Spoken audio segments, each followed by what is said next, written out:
This is the Discover Car Countdown to Green as we get ready to go racing. With the cheers from Indianapolis still echoing across the racing world, the Winston Cup Series is ready to attack the road course at Watkins Glen. Brickyard 400 champion Kevin Harvick became an instant star when he took the seat of the late Dale Earnhardt. Last Sunday, he followed in Earnhardt's footsteps, standing in victory lane at Indianapolis. Now the chase for the Winston Cup comes to New York. It's a new week, and for the stars of NASCAR, another challenge. Perhaps racing's greatest challenge is trying to replace a legend. Anything we can do that Dale Earnhardt did is an accomplishment. Or maybe it's winning the race for respect. I didn't need to race. I lived off of $20,000 a year and working at the dang Camelot Fun Park. This time, the reward for professional patience is a part and the heart of the Brickyard. And the California kid, Kevin Harvick, wins the 10th Brickyard 400. This time, the reward was a simple kiss.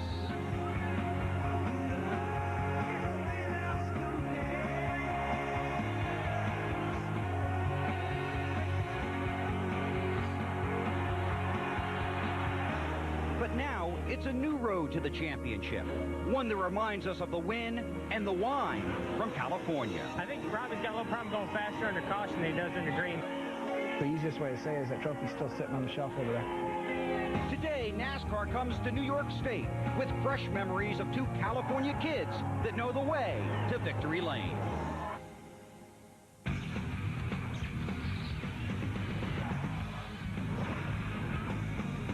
The Winston Cup Series is on the road at Watkins Glen. It's NASCAR on NBC, presented by Subway.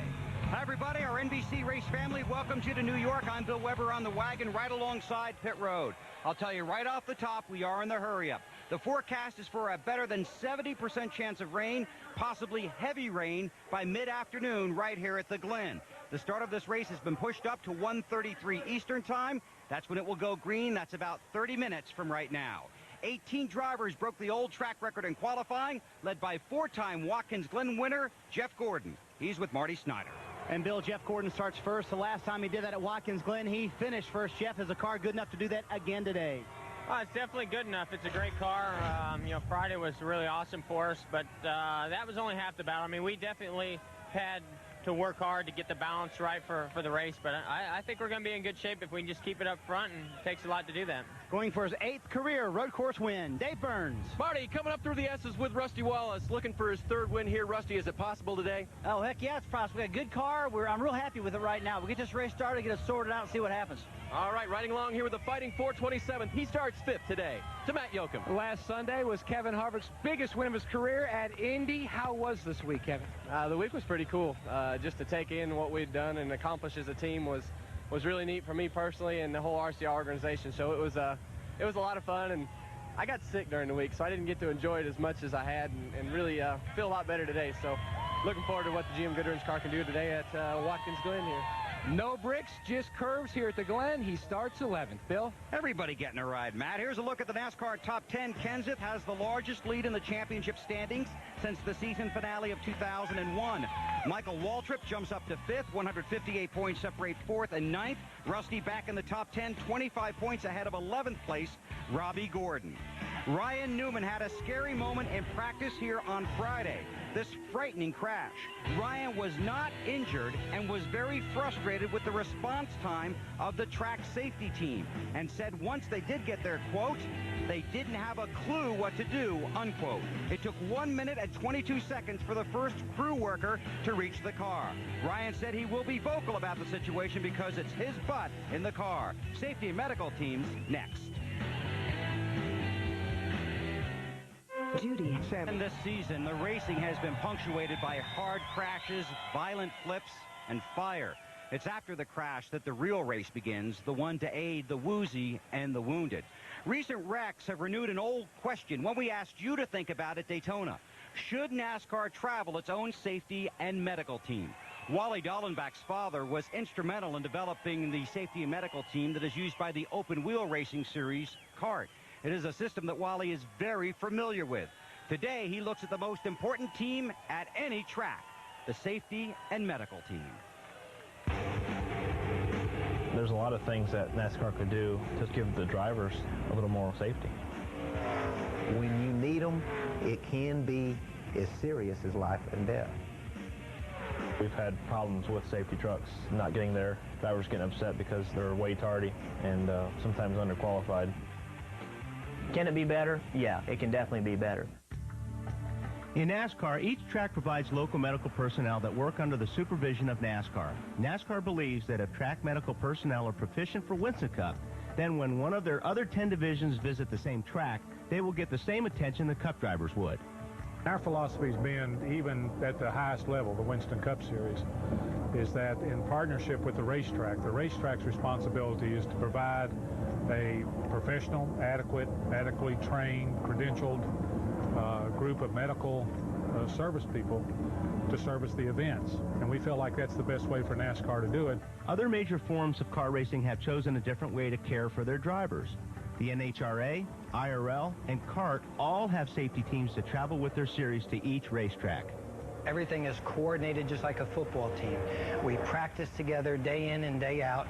Everybody learns about the race cars and about the racing drivers, what their little particular problems may be in life, and how to deal with each one at a scene. When you see the faces that you know that they're your friends. I mean, they're part of car community. They know their business and they know exactly what they do. And so when they come to see you at the race car, I mean, it feels a huge relief. We have a relationship with our drivers. The drivers know us by name. If you wake up in a bad situation, would you rather wake up to someone you don't know or someone who you know and you know what their responsible care level is going to be? It puts you at a relaxed level, knowing you're in the right hands. As big and tough as we're supposed to be, when we're injured, seriously injured, we still feel like little kids. And to be looking at someone that you know is a lot more comforting than looking at a bunch of strangers, when it feels like your whole world's come crashing down around you. My opinion of a safety team is that they need to travel with us. They need to know the drivers, to know the seats, to know the cars, to know the fuels, to know the racetracks, all kinds of different, variables that certain safety crews miss because they don't get to experience it.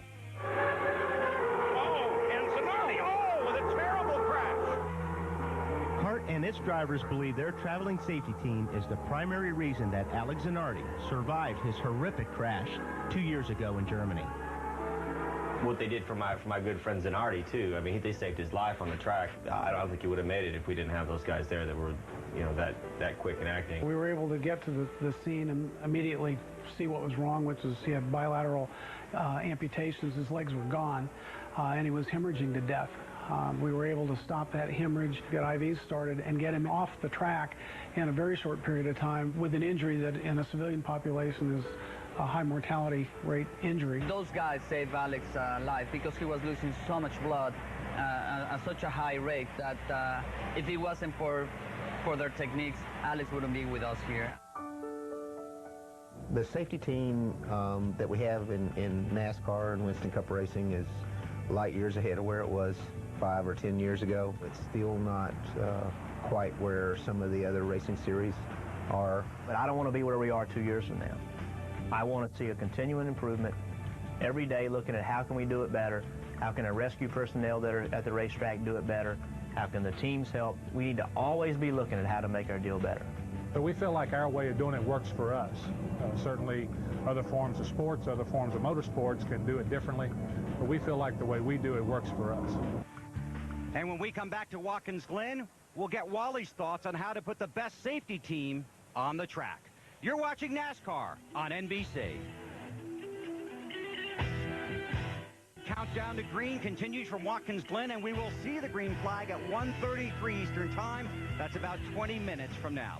We just saw Wally Dahlbeck's piece on the safety and medical teams in various forms of motorsports. He's standing by to call today's race with Alan Bestwick and Benny Parsons. Wally, your thoughts on how to put the best safety team on the track? Well, Bill, I think NASCAR's idea with, training the at the track safety team is a great idea. This way, when the other divisions come that race in NASCAR, they're getting the best attention. But I also think NASCAR is the best racing in the world, and I think it should have the best safety program in the world. And I think they should go ahead and add that traveling safety team. I think it would benefit everybody. Why not have the best of both worlds when you do that? Okay, Wally, thanks a lot. Enjoy the race. He has 2 second-place finishes here, by the way, but today he's racing with us. We'll continue our Discover Card countdown to green from Watkins Glen in just a moment.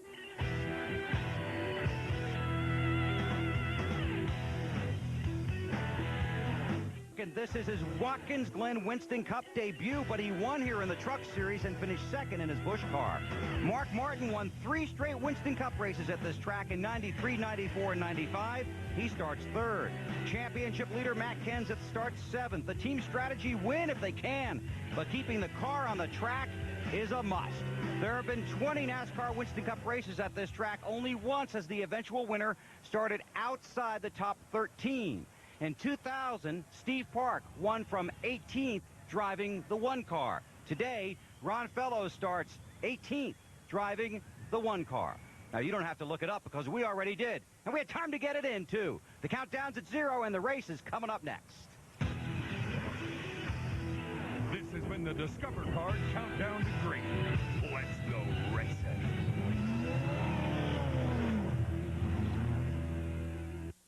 Watkins Glen, New York for NASCAR on NBC, presented by Subway, the 22nd race of the season. Let's go trackside and join the pre-race ceremonies. Ladies and gentlemen, please continue standing for the invocation from MRO. Here's Eric Quinn. Let's pray. Heavenly Father, we are so thankful for your grace and your mercy that you show us every day. We ask, God, that you'd be in this place today, that you'd protect these drivers and these crewmen as they compete. We ask, God, that you'd be with the officials, give them wisdom as they watch over the competitors. I ask, God, for these fans, that they would get a special blessing today, that you'd watch over them, give them a great day here, and help them to get home safely. And I thank you for it. We pray all this in Jesus' name. Amen. Now, ladies and gentlemen, to perform our national anthem, would you please welcome Bluegrass Vocalist of the Year, Rhonda Vincent. Oh, say, can you see by the dawn's early light what so proudly we hailed at the twilight's last gleaming, whose broad stripes and bright stars through the perilous fight o'er the ramparts we watched were so gallantly streaming, and the rockets rattled, the bombs bursting in air gave proof through the night that our flag was still there. Oh, say does that star-spangled banner yet wave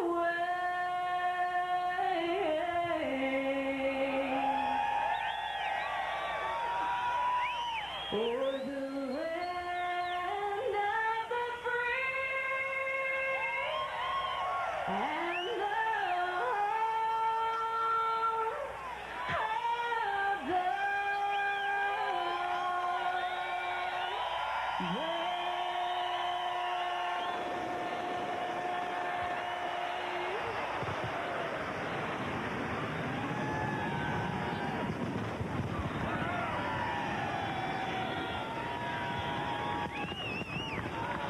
Ladies and gentlemen, how about for the 174th Flyweight out of Syracuse, New York, our flyover will be up 16s. Now for the most famous words in racing, our Grand Marshal Tom Purvis. Tom? Gentlemen, please start your engines.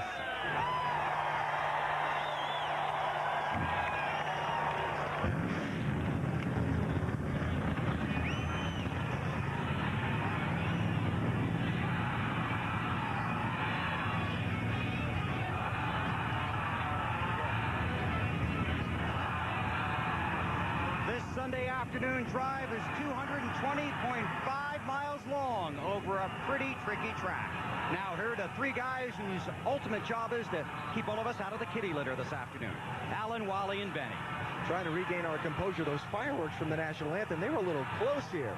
Things we're going to talk about today we don't normally speak of in a race on Sunday. Let's see, we got a bus stop, gravel traps, wheel hop, and backwards pit stops. Wally, things are just different here. Yeah, but this place is fun. I mean, this is a racetrack that you charge the corners, you get to downshift, you get to stand on the gas, you get to hang it out. There's a lot of drivers here that love running this place. There's a lot of guys that don't. But like you said, there's going to be a lot of guys that get in trouble with this wheel hop because that's when you got too much rear brake. Watch Dale Jr., watch the rear of the car here. The rear is actually bouncing off the ground, and that happens for one of two reasons. One is you have too much rear brake, or BP, if you downshift and not slow the car down with the brakes, you'll get that wheel hop. And these guys today have got to stay on the racetrack. If they expect to win, they've got to stay on the pavement. Yesterday in practice, guys, Dale Earnhardt Jr. in the gravel. Greg Bibble starts on the outside pole. He's in the gravel. And, folks, it takes at least one lap for the safety crews to come out and get you. In last year's race, Matt Kenseth loses control. Wheel hop, too much rear brake, for whatever reason, he's in the grass. And once again, it takes at least one lap for the safety crews to come out and get you.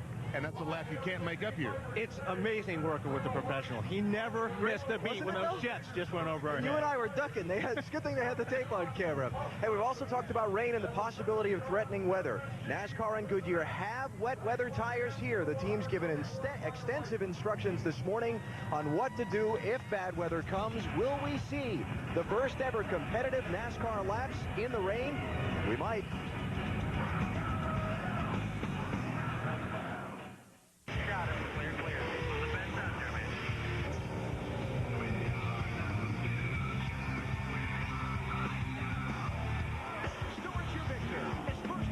Historic road course.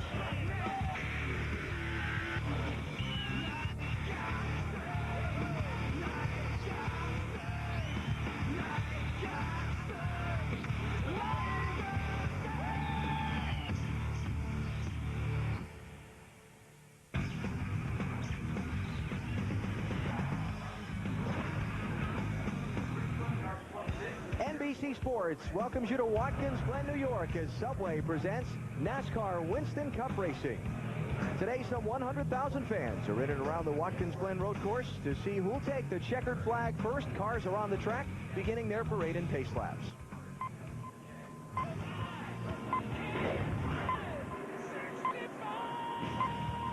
Budweiser, the official beer of NASCAR, proud to sponsor the Bud Pole Award given to the fastest qualifier at each NASCAR Winston Cup race. Jeff Gordon with his second Bud Pole Award of the season in qualifying Friday in new track record fashion. Since 1979, Anheuser-Busch has awarded more than $8 million as title sponsor of NASCAR's Pole Award program. 43 drivers set to go today at the Glen. Jeff Gordon sharing the front row with Greg Biffle, best qualifying by a rookie this season. Tony Stewart, row 2, not going to be there for long. We'll tell you about that in just a second. See Matt Kenseth, Kurt Busch back in row 4. Boris Said comes in to drive the 0-1 car this week. Indy winner Kevin Harvick there in row 6. Ryan Newman finished second here a year ago, and there's Robbie Gordon. Pretty good favorite on a lot of people's minds to win this race today. And Ron Fellows, a lot of folks talking about him in the 1 car. Yep. Jimmy Johnson, another car that will have to go to the rear of the field, an engine change this morning. There's Phil Elliott. Way back at row 13, Ricky Rudd, considered one of the better road course racers in NASCAR, but he's got a lot of track position to make up. And down into provisional land, Sterling Marlin, Jimmy Spencer. They don't consider road racing to be among their favorite pursuits. Well, they talked about some of them enjoy it, some of them don't. That's two that really and truly do not enjoy coming here. Do not. Moving to the back, all because of engine changes. Morris Set, Jimmy Spencer, most notably Tony Stewart, who was qualified in row 2. It's going to be fun to watch him coming up through the traffic. And he's got a very good race car. 11-turn course here at Watkins Glen. Start-finish line, the cars go down in turn 1. A good place to pass. And here, getting through this corner, through the S's, down a long backstretch is really important because here is a good place to pass. Through the inner loop or bus stop, some folks are calling it. There's a carousel up to another spot, Wally, that's Yeah, that area, turn 10, guys, and turn 1 is where we see a lot of that wheel hopping going on. So we'll watch those two areas. That's where a lot of guys wind up in the kitty litter or the gravel is what we're talking about. And those are safety traps put in to keep the cars, to slow the cars down before they hit the barrier. They do a very good job at that, slowing them down. You know, Wally takes pretty great pride in trying to rattle and scare the passengers in his Wally's World Mountain Dew Dodge, but with the help of Robbie Gordon and a rigged coin toss, today we turn the tables. I'll say it was rigged.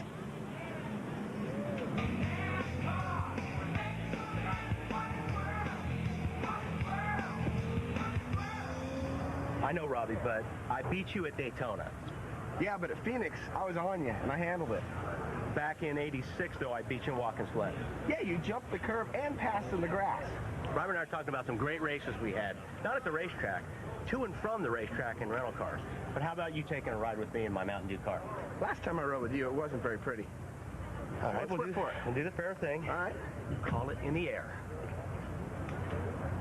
Tails! Woo! Got to call it. You got to call it in the air.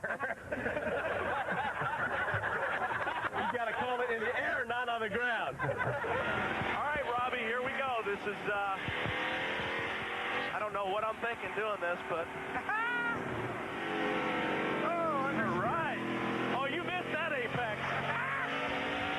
Go, baby. Flat through the S's. Whoa, change direction. Oh, yeah, a little bit of a push. Now, Brave Man would have went through there flat. Let's bounce the curve, huh? Yeah, go for it. All right. You know, I think with a little bit of practice, you'd be really good at road course driving. I think we should have 2 people in every race. I do too. That was fun. Actually, that was a lot of fun. You know, I was sitting there. It was funny. The guys that prepare the car, like, you know, tell Robbie. I said, listen, you can tell Robbie whatever you want. He's going to drive the race car. Parade and pace laps take a long time here at Watkins Glen. So we'll take a break. Come back for the start in just a minute. At Watkins Glen, New York, getting set for the start of Sirius Satellite Radio at the Glen. That is the name of today's race. See the orange car on pit road, Tony Stewart. Came down the pit road on the pace laps. What was that all about? I guarantee you, one of our crack pit reporters will be informing us momentarily. Well, he had to start at the rear of the field, so... I saw one of the crew members dive inside the right window of the car, so maybe Tony's radio or some of the safety equipment wasn't exactly to his comfort, but we'll find out in a minute. By the way, it was not a strategy thing because you're not allowed to add fuel to the race car until the leader has completed 1 green flag lap on the racetrack. See, I told you it happened. Bill? Yeah, they claim he just came down pit road because he had to get to the end of the field, the tail end of the field for the engine change. So they did send a crew guy in the car, but if he did anything, they're not telling. Okay. But it is going to be fun to watch Tony Stewart come up through traffic. Let's talk about some others who's going to be fun to watch today. Marty? Alan, Robbie Gordon's team made a change this morning based off what happened here last year. They felt like they were too slow on the restart, so today they have a new gear in the car, which will help launch Robbie when the car is going slower. That'll help on restarts. It'll also help here on pit road, but it will hurt him in turn 1, where Robbie has used first gear for many years to pass people. He will not have the benefit of that today. If he can work with it, it might help to get him to victory lane. Dave Burns. Marty Borisset told me this morning that qualifying 10th would allow him the opportunity to cruise. Well, they had to change a motor this morning, and he has to start at the back of the field. He said, now I've got to drive aggressively all day long. Good thing is, Borisset is very good at that at the road course. Matt? Dave, NASCAR's lap tracker system had Tony Stewart as having one of the best overall race cars in the final practice session. Then his Achilles heel in 2003 reared up again. Engine woes. In fact, his team built a brand new engine with a slightly different engine configuration back at a shop in Huntersville, North Carolina. They put it on a plane, flew it up to Watkins Glen. It's in the race car now, and Tony says, just like his old days in USAC, he'll have to have a very fast race car and drive it all the way to the front. Bill? The 36 Winston Cup races, this is the only one where the teams pit backwards. What I mean by that is normally it's driver's side or left side to the wall. Here, it's the right-hand side to the wall. But while the guys are pitting backwards, the crew chiefs are running the race backwards. You take the number of laps you got, then how far you can go on fuel, maybe 35. Then you multiply that by 2, that gets you 2 stops at 70. You take the 70 away from 90, you got 20. And that's the lap you should probably pit on, if that's your strategy. But if there's a lot of yellow, then maybe you can stay out longer. Then you might be able to stretch it to 40. Half is 45. Of course, if another caution comes out, say about lap 54, you might stop then, see if you can stretch it to the end. It's very confusing here at Watkins Glen. You were watching Meet the Press this morning, weren't you? Tim Russert's my hero. There you go. I knew there was a flashback there somewhere. Coming to the green. And you see, as the cars are following the Dodge truck, on the right of the picture, you see Greg Biffle. Normally, Jeff Gordon would be there, but the pole sitter of the fastest car gets to choose which side he wants to start on. Going down in turn 1, he needs to be on the inside, so wisely, he chose the right side of the grid. 90 laps around the 2.45-mile course today makes up the distance as the pace truck heads for pit road. And we are set to the green flag here at Watkins Glen.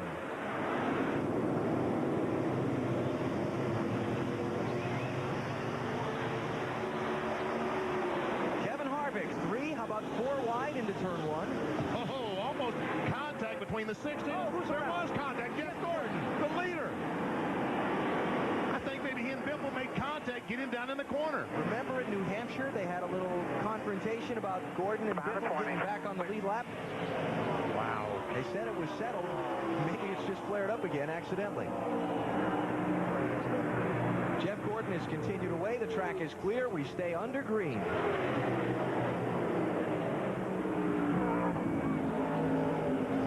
The inner loop, or the bus stop, as some people call it.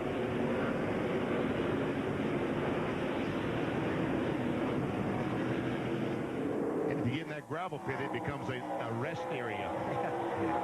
Pretty deep. Pretty deep rest area. There's the oh, Kyle Petty in trouble at the inner loop. That's on the outside of the track, so he didn't even get through the corner. And he got stuffed into the styrofoam. Big. Guys, the whole front right side rear. He's towards you. Full course caution is out as they complete lap 1. Take a look what happened down here in turn 1. Yep, Gordon definitely got booted. And it wasn't like that he was really slowed down at that point either. Getting through the corner pretty good. They got flat out on the gas to keep that thing from getting off into the gravel trap. Yeah. I'll tell you what, he did a fantastic job in keeping that car to not get stuck in the gravel. Like I said, you got to stay on the pavement, and so did Jeff Gordon. There we see. Still there outside. Watch 24 spun. Clear all around. Nice and smooth, buddy. It's just you. All right, so that was the first end of the opening lap doubleheader. Now we go to the other end of the racetrack in the inner loop. Those 4 turns that Kyle Petty did not come out of successfully.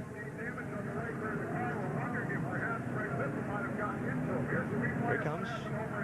Wow. Look at that. And that's a slow part of the racetrack. Yeah, I can't figure that one out. Wonder if Sterling Marlin got... No, that's not the place. Good. No, that's not good at all, because the smoke, when it comes out the tailpipe like that, terminal. Matt?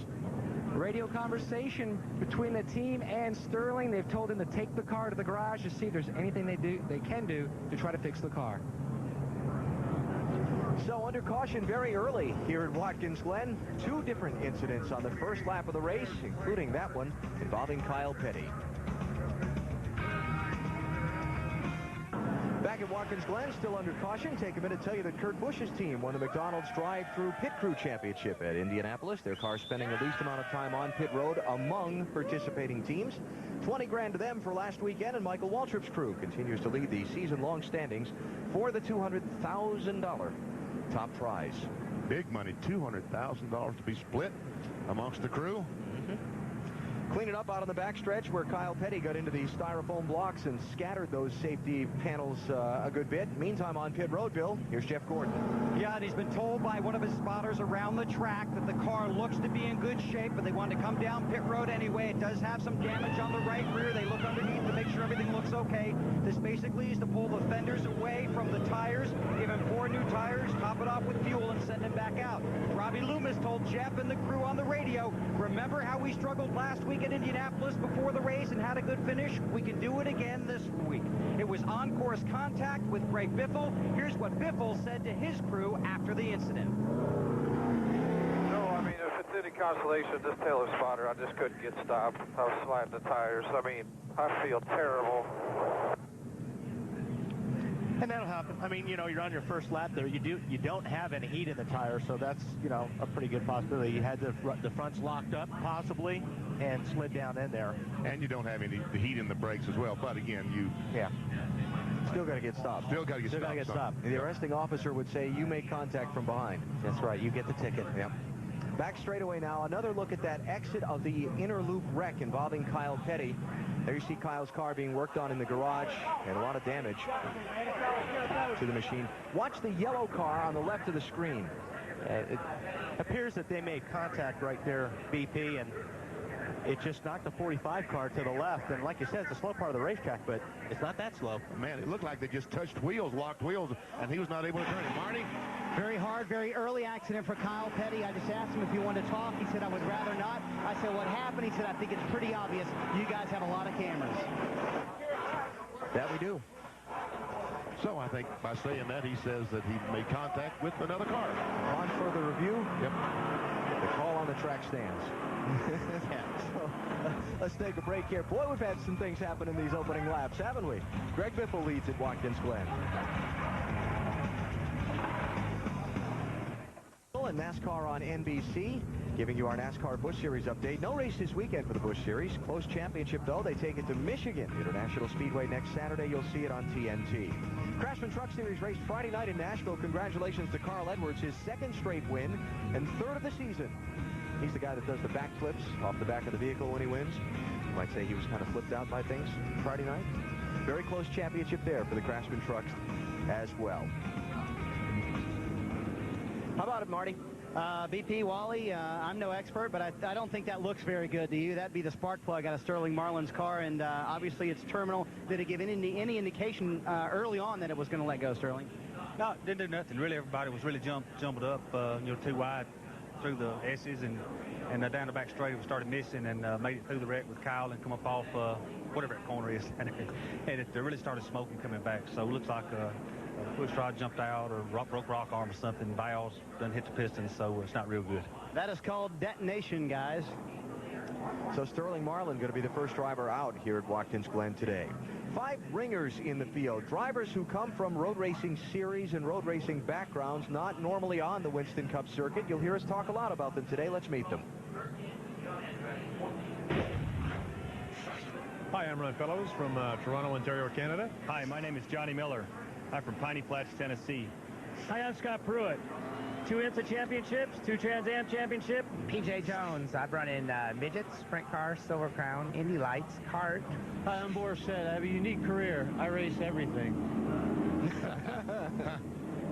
And we will talk about those drivers throughout the day. Remember the end of last year's race here where Tony Stewart had that late restart? They moved the restart point way up the track. You saw the new restart line there. Here we go. Oh, 3-4 wide. Look at him. Found out Bobby Labonte way over trying to make it 3 wide down in the corner. Yeah. Gets on the inside of Robbie Gordon. Greg Biffle leads. Mark Martin is second. Kurt Busch is third. Dale Earnhardt Jr. is fourth. And Rusty Wallace is fifth. Then the big mess from sixth on back that they've now sorted out into single file. Yeah, you really have to be single file up through the S's here because cars that run side by side through the S's are going to lose a lot of time. You're going to lose a lot of speed. You can't run through there flat out when you're side by side. Here comes Ryan Newman. He's trying to get by in the inner loop. The bus stop. On board with Kurt Busch, our 4th place car. This is an important corner here, too. You got to really carry a lot of momentum through here. Boy, Junior got a great restart. He restarted in 5th spot. Has moved up to 3rd. Just a couple of quick updates. Robbie Gordon has moved up to 8th. Jeff Gordon, after the pit stop, is back in 36th. Tony Stewart also came in, topped off his fuel under that caution. He restarted 37th. Jimmy Johnson, Jimmy Spencer, Steve Park, and Paul Menard also pitted under the caution, and they fill out the rest of the running order. Here is where one of the best spots, Dale Jr. Perfect right there on Mark Martin. Very difficult guy to pass on a road course. You really got to stand on the brakes going into turn 1 if you're going to pass cars. So you just have to drive in there, about a car length deeper than the next guy. Get on the brakes, but you have to match everything up. You've got to match the gears when you downshift. You got to make sure not to hit the brake too much that you lock up the rears or the front, depending on where you're the bias. Good pass. Go on, Bill Weber. I just wanted to update Mark Martin's situation. Off to a good start. This team came here and tested, had an excellent test. In fact, was the fastest in testing. Mark also drove Biffle's car a little bit. Greg was very good in that test as well. But when they went to Sonoma and tested, the 6 team felt very confident that they were going to be good when they went back.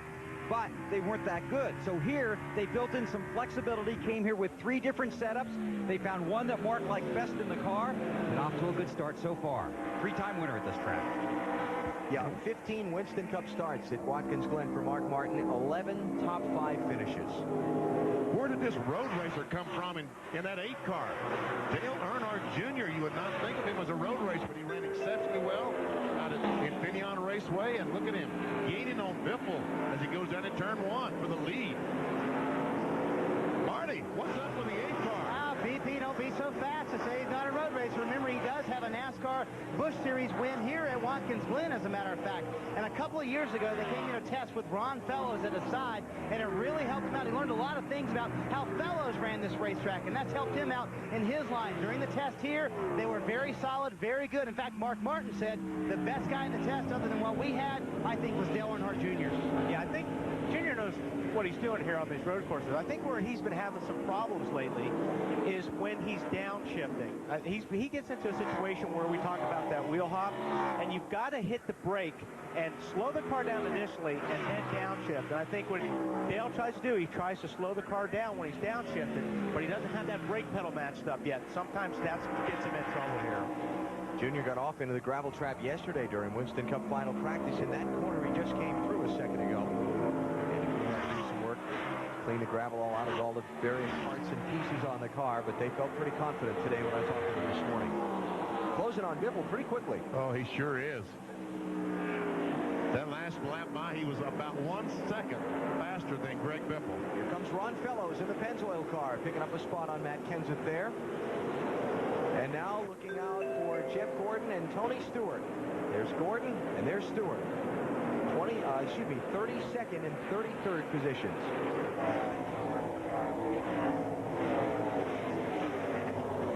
Tony Stewart, defending winner here at Watkins Glen. This is Boris Said we ride with in the 0-1. And Boris had to feather that throttle just a little bit. He can't run there through flat, but Jeff Gordon was able to run through there on the gas more. You can see how much ground he made up. Trying to move over, get out of the rear window. Rear view mirror, Boris said, hoping he'd back off, give him the spot. Did not happen.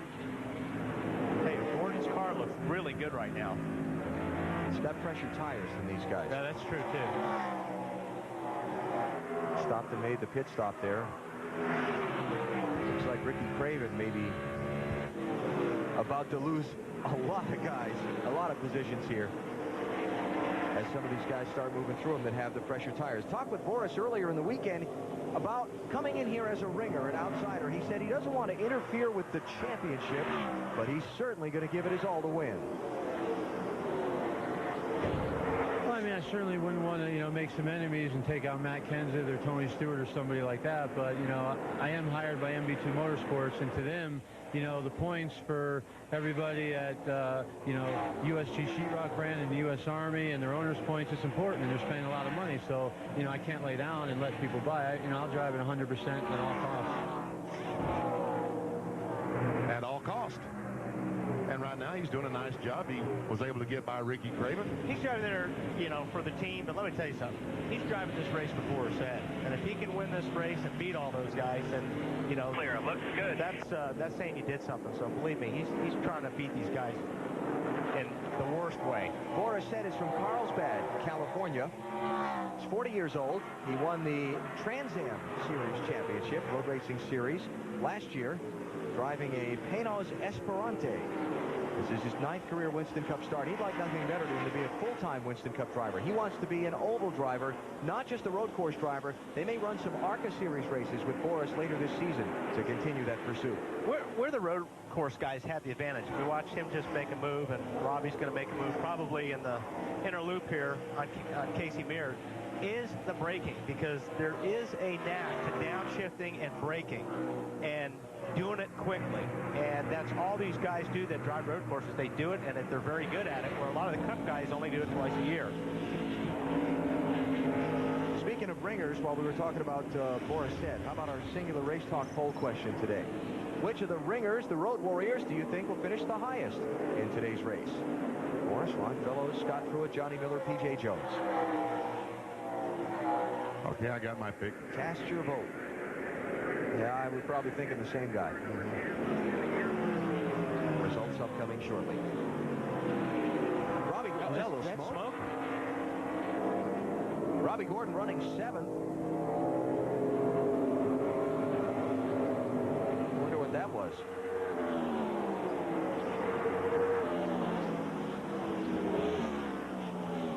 But I figure as we speak, Dave Burns is hustling to the 31 pit to ask that very question for us. The answer momentarily. Greg Biffle is out in front here at Watkins Glen. Things have settled in after that wild first lap that saw Jeff Gordon go from first to 42nd. Watkins Glen next week. The race for the championship moves on to Michigan as we check our Wendy's race menu. 1:30 Eastern next Sunday on TNT. Then the night race at Bristol, followed by the Southern 500 and Richmond. Some great action coming up for you as we follow the race for the championship on NBC and TNT. Greg Biffle leads here at Watkins Glen. He has led since he made contact with Jeff Gordon's back bumper at turn 1, lap 1, and Gordon spun out of the way. Biffle up by about 2 car lengths on Dale Jr. Bill, Greg Biffle, just the 3rd rookie ever to lead a road course race. Ryan Newman and Ted Musgrave, the other 2. And he's had a lot of success here, as you know, Alan. His first truck race here, he finished 27th, then a 4th, then he got a win in the Truck Series, moved up to Busch, got a 2nd place finish here, was 37th at Sonoma. But again, he came here and tested. They had an outstanding test. He likes road course racing. All they're doing, tell him, be smooth, you're doing great. Says the car's a little bit free. Hey, what, he's doing a real good job. The car's a little bit loose. I'm just surprised how much these guys are abusing these curbs right now. That's not something that I think you want to do the whole race, because that's when you get into breaking shock mounts and things like that. Looking farther back, Mark Martin, Kurt Busch, Rusty Wallace.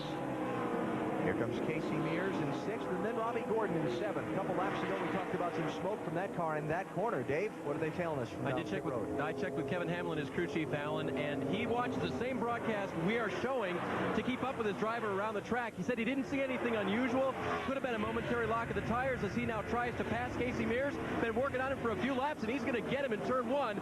No problems reported on the 31. All right, so Robbie Gordon up to 6th, and Casey Mears back to 7th. I talked with Casey in the garage area this morning, rookie driver in his first ever Watkins Glen race. Came up here and tested a couple of weeks ago. Felt like he had a pretty decent piece if he could keep it on the track all day like you were talking about, BP. That's the whole deal, is keep it on the racetrack. Once they start making those pit stops, and ever see Robbie Gordon going in the inner loop, 3rd gear, 2nd gear, up over the curb. Grab 3rd right here. He's going to hold 2nd all the way through. That's that different gear change I guess Marty was talking about. They'll probably shift to 4th. No, that's 3rd gear, yep. And then he'll probably maybe hold 3rd or get into 4th just for a second. Nope, he's going to wind it out. Probably about 9,500 RPMs, and 3rd gear is what normally would be the 4th gear position. It is 1-to-1. These cars are using 4th as an overdrive.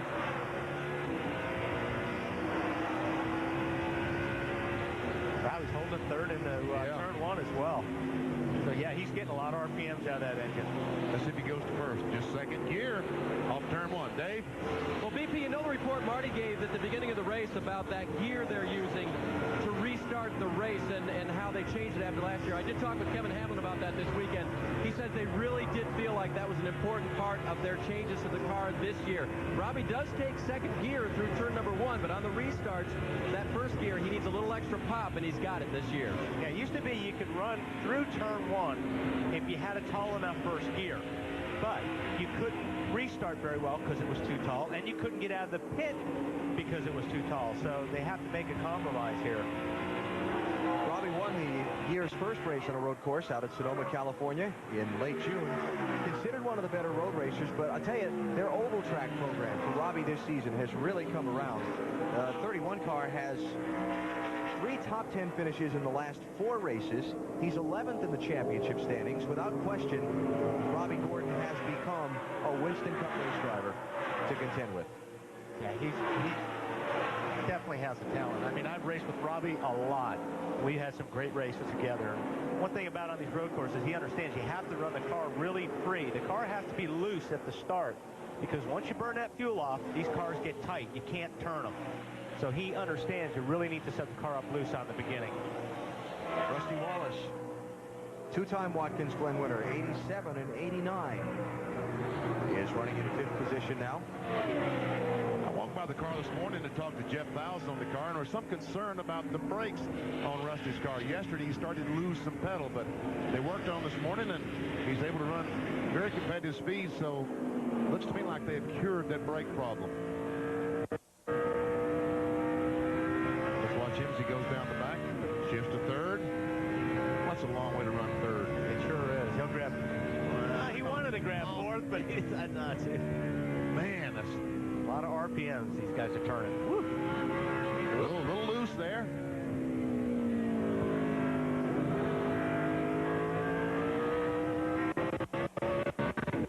Going to a bridge. Yeah. Just breaks the signal up for a minute.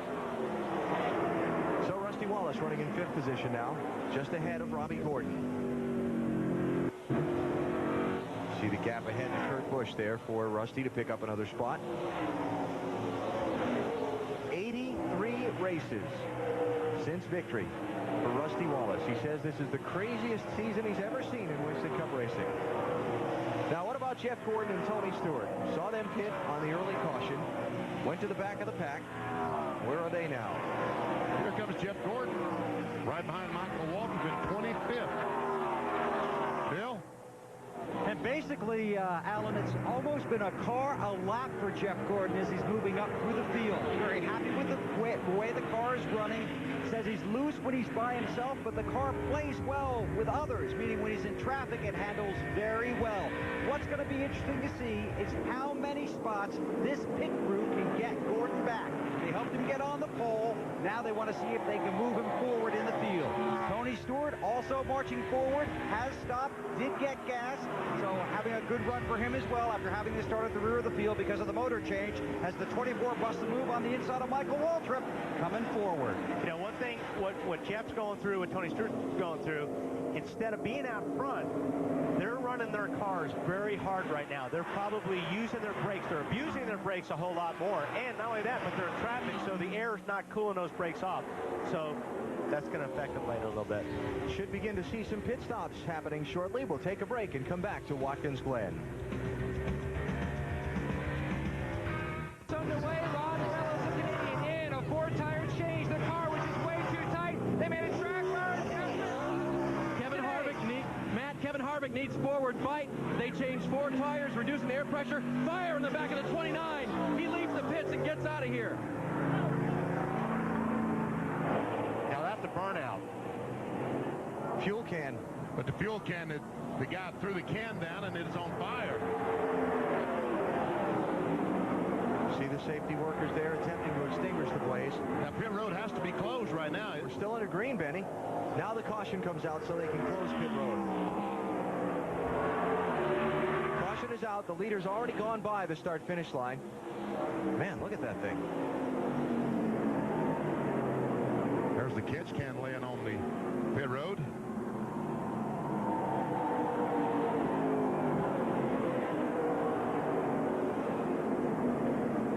Boy. You got the headers coming out, or the pipes coming out the side where they put the gas. Look at that. He must have spilled some gas when the can disconnected from the car. Right. And my guess is that the guy putting on the lug nuts on the right rear, there was a spark.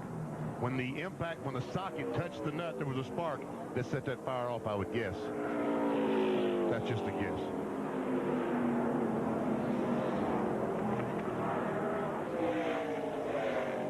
But those guys that have stopped, a huge break for them, because if these guys are on that stayed on the racetrack, they come in.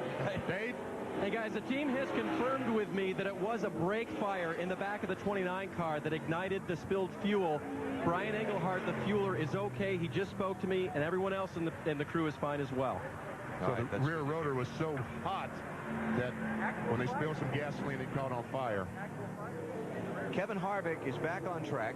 Dave, you got more? Yeah, I just want to clarify, BP, the brakes were actually on fire, so they have a situation with the brakes. It wasn't just heat. Oh, the brakes were on fire. Ooh. All right, it's going to be a minute before the pace car gathers up the field and we see some more caution flag pit stops. So let's take a break here at Watkins Glen. Cup racing from Watkins Glen, and we're under caution for the second time in the race after a fire in the Kevin Harvick pit. Here is the communication between crew chief Todd Berrier and Kevin Harvick in the car a minute ago, and Kevin asked, what happened?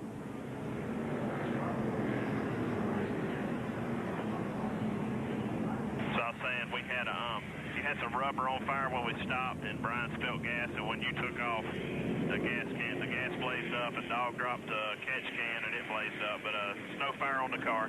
It's all in here. BP, if that right rear tire got all 5 lugs on there, he should get an award. He does get an award because he was doing it while flames around him. Marty. BP Dale Jr. started 6th, made his way up to 2nd. He is very good. They're going to make no chassis changes on the car. The water temp is just a little bit hot. They do pull a piece of tape off the car. That will make the car tighter, just a little bit free for Dale Earnhardt Jr., especially in the carousel, Bill. Teammates Greg Biffle and Mark Martin pit nose to tail. Both cars are running well. The 16 of Biffle wants a little more forward bite. They're going to make an air pressure adjustment on the rear tires. Around to the right side on both cars. They'll have to be careful getting out. They also have to make sure they keep their foot on the brake because they're actually downhill. Biffle is away, followed by Mark. Jeff Gordon still sits on pit road, was deeper in the field. They're going to go down on the rear and take some tape off the grill. He's on his way in traffic. Tony Stewart also exiting pit road there. Boris said, remember, those are the guys that had to come from the back after engine changes and also pit stops on the first caution. So everybody's been on to pit road here. We'll sort it out for you when we come back to Watkins Glen on NBC. The restart at Watkins Glen. New leader Scott Pruitt did not pit under this caution flag. Green flag. Yet in this race. Second is P.J. Jones. Third is Kevin Harvick. Fourth is John Andretti. Fifth is Ron Fellows. Then Warren and Jeff Burton. Sixth and seventh, and Michael Waltrip eighth. Oh, man. Oh, they'll get all jammed up behind them. Yeah, P.J. Jones was down there on the inside. Harvick's got problems. That's Harvick off the gas, top of the screen. Just like the engine blew up or the transmission broke or something on the 29 car. All right, let me try and make sense of this all for you. The cars that did not pit under the caution flag were Scott Pruitt and P.J. Jones. They've not yet stopped in the race. The next 4 or 5 cars all had pitted under the green just before the caution came out. Didn't stop under the yellow. Gained all the track position. Worked out perfectly for them. Worked out absolutely perfectly for them. We saw John Andretti in the 0 car. Very slow through the inner loop. Dale Earnhardt Jr. was first off the pit road. He restarted in 9th position. Is that the left front fender rubbing the tire on the 4 car, or was that just brake? I think that's the left front tire, BP, because he had contact with Scott Pruitt in turn 1. That's what got Pruitt out of shape. Jeff Burton bidding on him for second. Down into turn 1. Man, look at him drag that left front tire. It's rubbing the fender where he made contact with Scott Pruitt.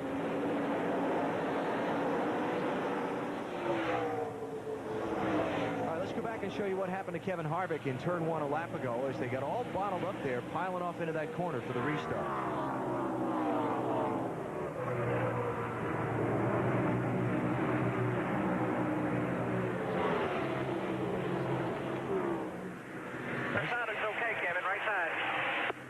When he hit me, my hand hit the kill switch. Oh, there you go. I see. When the 0 made contact with the 29, his hand hit the kill switch on the steering wheel and cut the engine off. The switch on the steering wheel, a safety device NASCAR mandated a couple of years ago after drivers are having problems with stuck throttles. It's a device they're supposed to be able to hit with their thumb if the throttle stick's going into a corner to quickly shut the engine off without having to reach up to the dashboard where the ignition switches are normally located. Junior took the spot off of Ward Burton. Looks like Michael Waltrip's going to do the same. And Greg Biffle's going to do the same thing. And Biffle's going to try to go by Mikey as well. That's going to be for 6th place. And 2nd place ahead, Jeff Burton still working on P.J. Jones. Got him. Little damage on Ron Fellows' car, too, there in the right rear. Yeah, the 1 car.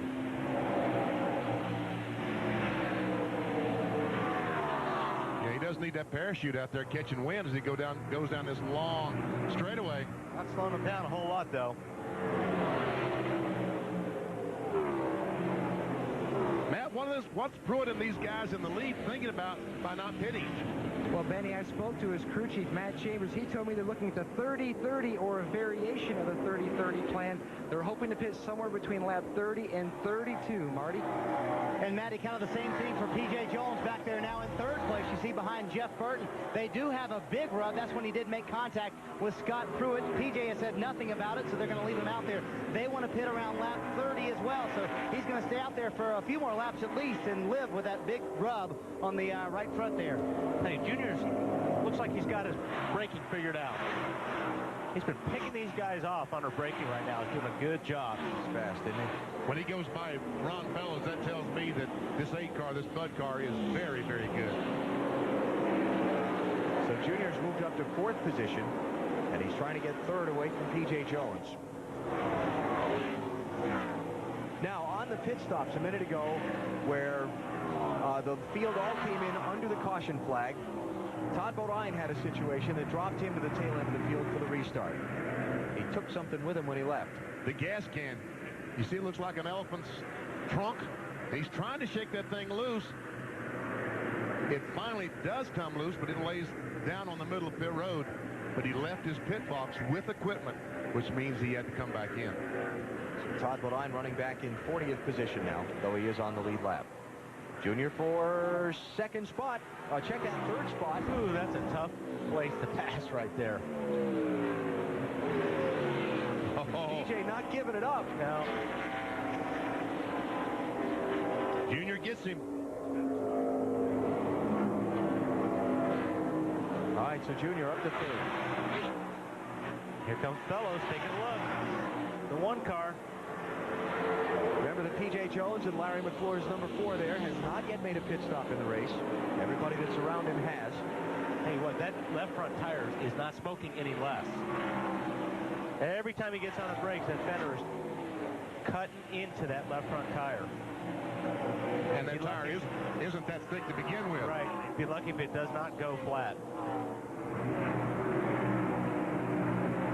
Kurt Busch right behind Greg Biffle. All in pursuit of Dale Jr. Now, if these guys do pit, or when they pit, they're going to lose a ton of track position. Yeah. Your votes in our singular race talk poll question. You think Boris Said has the best chance among the ringers to finish highest in today's race, though you also give Ron Fellows a lot of credit? Well, I would disagree with the 50% and go with the 39%. I'd have to go with you there, BP. Ron Fellows is in a very good race car today. And especially since he's running 5th. Yep. Morris is back in 19th right now. Though Scott Pruitt is 1st in the target car coming at you. He's got to stop twice. And some of these guys, I'm not too sure that some of these guys, I'm pretty sure that some of them are going to make it on one more stop. Like Scott Pruitt has to stop twice. Like the 8? Yeah, like the 8. 15, we're right along with the Napa Chevrolet. There we go. Biffle goes by Fellows.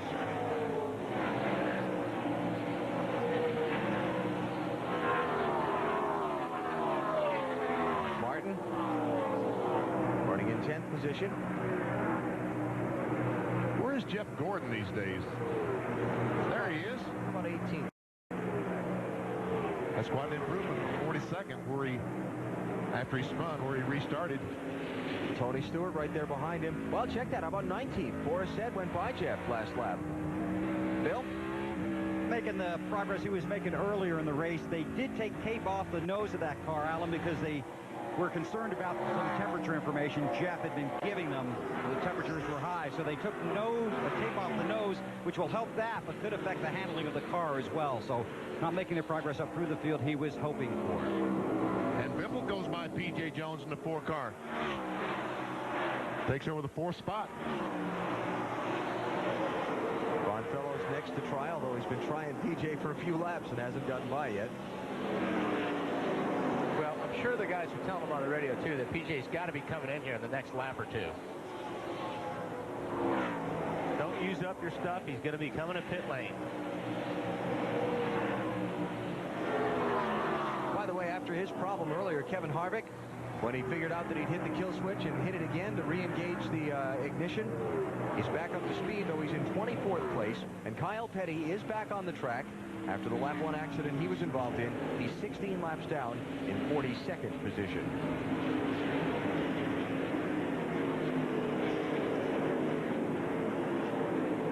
See Gordon and Tony Stewart come through. There's Kevin.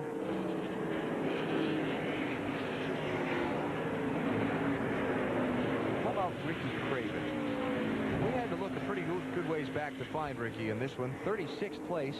Matty? Well, down in the 32 pit during those round of pit stops. Very close. Now the 32 car of Craven came in. He came in at a different angle because Jimmy McMurray was already in.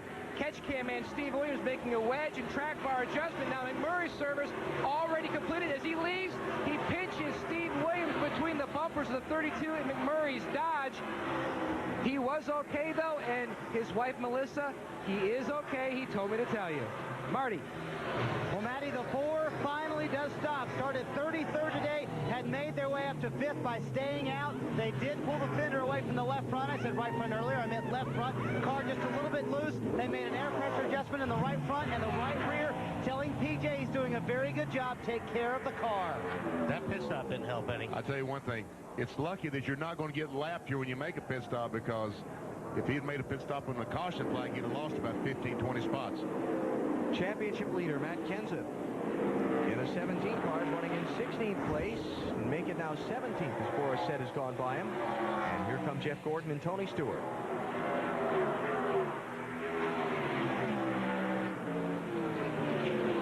I spoke with Robbie Reiser, his crew chief, this morning, Matt Kenseth's crew chief, and he said, goal for today, make no mistakes.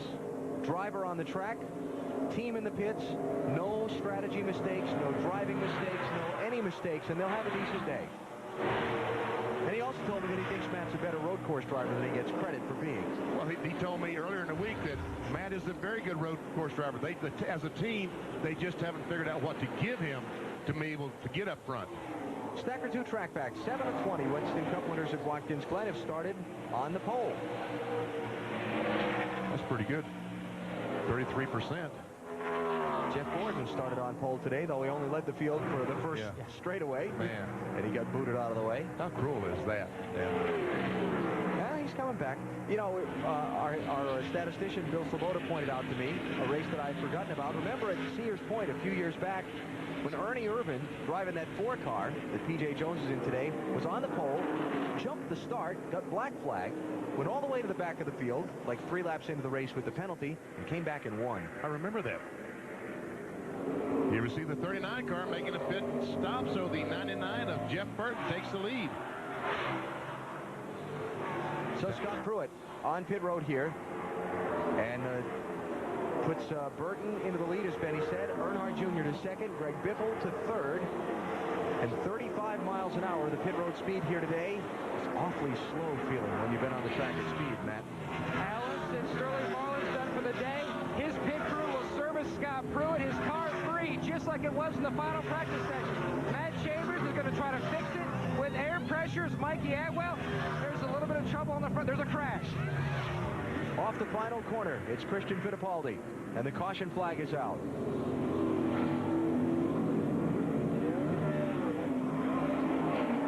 You know, we don't have a warning track before you get to the wall here at Watkins Glen in most of these corners.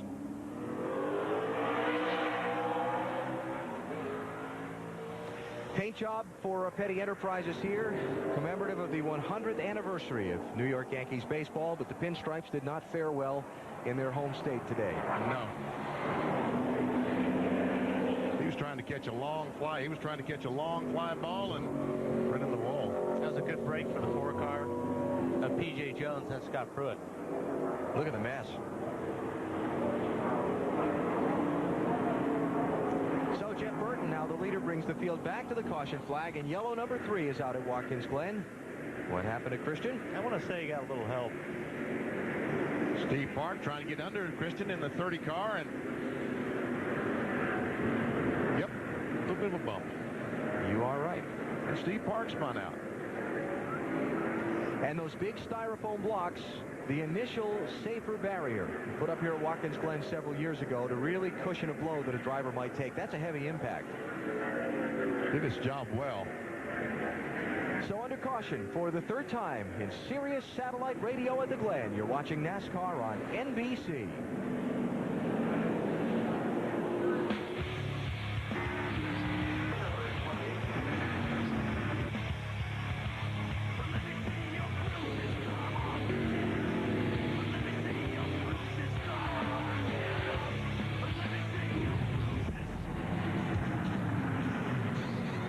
Glen under caution at lap, where we had 35 of 90. None of the lead cars came down pit road. 24th place on back were the only guys that came in to make pit stops here. So the strategy remains to stay on track as long as you can. Except these guys in the lead are going to make one more pit stop, and whenever they can get to a position they can make it the rest of the way, that's when they'll make that pit stop. Hopefully it's on the green, and the caution flag comes out the next lap would be their green. What'd you do, swallow a frog? Yes, I did. Sorry, folks. Finest allergies money can buy, right? Yes, I have them. Oh. Yeah. Appreciate you hanging in there. He talks through jets. He talks through allergies. He just talks. Just talks. Hey, congratulations. I hear you signed a 4 or 5 race deal to run some more NASCAR Busch Series races. Yep, I'm excited about it. Going to drive for John Reiser at Kansas, Atlanta, Homestead, and Phoenix, and then Daytona next year. Great. So I'm looking forward to it, yeah. Sponsor in place and all that? Sponsors in place. Can't say who it is, but you can. I've seen a rendering of the car, and it's a very clean-looking paint job. It's pretty cool. Yeah. that looks like Mr. Clean, doesn't it? That's him. Wow. How about that? Is that a clue? We're glad to see him at the racetrack. That's a clue. That's a clue. All right. You said we'll be seeing him more at the racetrack? Yes. Oh, very nice. I'm sending him to the booth when you guys don't behave. I'm out there. Well, we're happy for you. We look forward to seeing you out on the racetrack. Jeff Burton out on the racetrack did not pit under this caution flag, and so he retains the lead. And this is one of those races, we talked about the strategy earlier, but it's just different than you normally think. We're not going to see Burton on the pit road again. He'll probably lap 55, nor most of the other front runners. As soon as they get to the point they feel like they can make it the rest of the way without stopping, that's when they'll stop. And like we talked about earlier, hopefully they'll catch it right, where they'll come in, they'll leave the pits, and the yellow will come out, and they can make up all that track position. Just like it did to get Jeff Burton up front last time. NBCSports.com, if you will log on there, you can check out previews of each Winston Cup race. BP does some writing there, as well as yours truly. Talk about who's streaking and struggling and different topics of interest in the sport. NBCSports.com. Well, we'll see the lights are out on top the pace truck, which means when the cars get back to the start-finish line, we'll see the green flag. Next weekend, the race for the championship moves on to the Michigan International Speedway, and it also moves on to TNT. Next Sunday, live coverage. High bank, high speed, 2-mile track, 1:30 Eastern, beginning of our broadcast next weekend with Discover Card Countdown to Green. You know, this is a stretch that I really like about the championship because it shows the versatility it takes among driver and team to win the title. You got Indianapolis last week, big, flat, fast 2.5 miles. Watkins Glen Road Course, 2-mile high bank track next week, the Bristol Short Track, Darlington. And you got to be good at all of them. And then you go to Richmond, so yeah, the next 5 or 6 weeks going to be, and it continues on until the end of the season. All right, here we go. Pace truck's off, 4 wide. They're pretty strung out there that time on the restart. Yeah. Front fellows peaking. Greg Biffle to block. And Kurt Busch trying to go by on the outside of Fellows. Not where you want to be. No, didn't work just right. Excuse me, that's my racetrack you're trying to take. Really need to be on the inside when you get to turn 2. Do not want to be on the outside. 3 different drivers have led today. Jeff Gordon led the field to the green flag, but got bumped off track in turn 1, lap 1.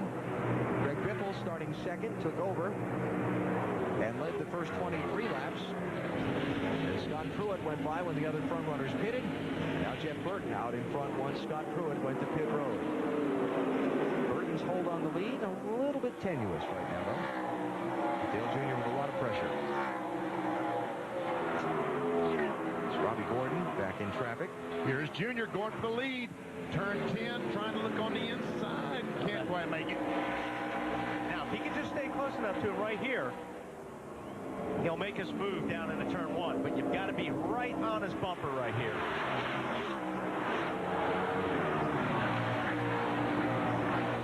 Sharply downhill into turn 1. Not quite close enough to be able to, because you really need to go in 1 car length deeper in order to get beside him for turn 1 to be your corner. He just wasn't close enough that time. Talk about wheel hop, Wally, and that corner, one of the best places that you can fall victim to wheel hop. After it's happened to Junior a couple of times in the past here, including earlier this weekend, how nervous is he about making that stab on Jeff Burton? No, he's thinking about it, because just when you think you have it figured out, it happens.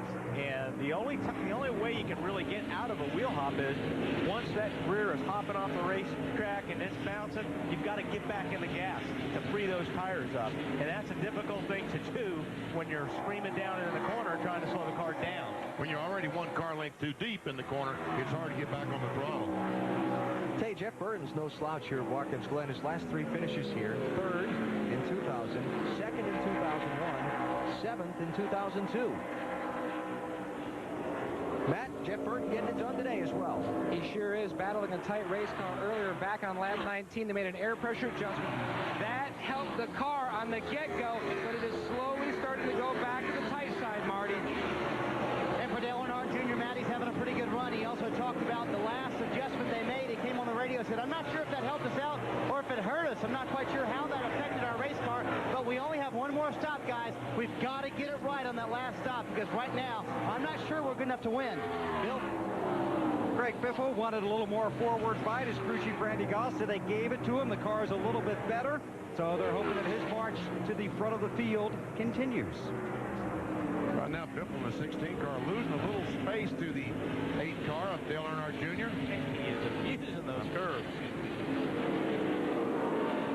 Greg Biffle talked with him earlier in the weekend about rumors of changes within his team. Been a lot of rumors going around about some crew members maybe swapping around back and forth within Roush Racing.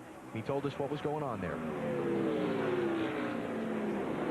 Well, you know, we haven't been running as good as we want to, and you know, we're talking about, you know, bringing more strength to the team, or you know, changing some guys around that go on the road, that don't go on the road or something. We're just trying to get the right combination. You know, it's a team effort, and we're trying to get the team to gel together properly and bring the most strength we have to the track. And you know, we're doing whatever we can do to make our team run in the top 10 every week. Well, that's what you got to do these days. I mean, because everybody wants answers now. Everybody's looking for results right away. So if things aren't happening for you, you need to make changes. See Michael Waltrip and Rusty Wallace there racing for a spot. That'll be 6th and 7th places. And Mark Martin coming up behind them in 8th. Michael started back in 34th. Yeah, Michael's in the same boat that Jeff Burton was. The pit stop / caution flag sequence worked out perfectly for them. Michael stopped under the green along with Jeff Burton at lap 19. Then the caution came out at lap 22 before all the other guys had stopped. So they inherited the lead. They came in and pitted and came out behind Michael and Jeff Burton on the racetrack, and that's what got him his track position from way back where he started in 34th. As for Rusty, he started 5th. He's running 7th. Hanging in. He's one of the guys that stopped on the caution flag. Dale Earnhardt Jr., Biffle, Rusty, Mark Martin. Watch Rusty as he goes down the corner, tries to Closing on Michael Waltrip. And here's another area of BP where you really want your car good, because if you can get up through the S's and you can run through there almost flat and you can get on the back bumper, gate just a little bit, but you really need to close up on the car in front of you, and then you can set him up to make the out-braking pass here in the next corner, which is the end of the loop. Kurt Busch trying to take a look on the one car, Ron Fellows. The battle for the 4th position. And Fellows still dragging around that piece of fender from the right rear of his car when he got some damage earlier. Going to take a break here. As always, if anything happens during the commercial, we'll break out, come back, and show it to you live. Plus, through the field when we come back to Watkins Glen. Cup race here at Watkins Glen, and up in the front, a new leader. The 8 and the 99 battling, and now trouble elsewhere on the track. Allen. As Junior comes back, Tony Raines has trouble. Junior takes the full course caution at the start-finish line, the 4th one of the race, while the 74 of Tony Raines is going to limp back around and head for the garage. He was running 35th at the time. And Tony's going back to the garage area with a very, I think he's hot. I would say he's hot. Yes, he's hot, because something caused this, and he probably had some help in making contact with the retaining wall. All right, here is the pass for the lead, with Junior squeezing by Jeff Burton just seconds before we came back. Comes off the carousel, gets him a good run to turn 10, gets on the inside and just simply outbrakes him and does the wheel up, just does it perfectly. Goes on in the front. And the crash, Tony Raines, 74 car. Ooh, he and Terry Labonte hooked. Look at that. Ouch.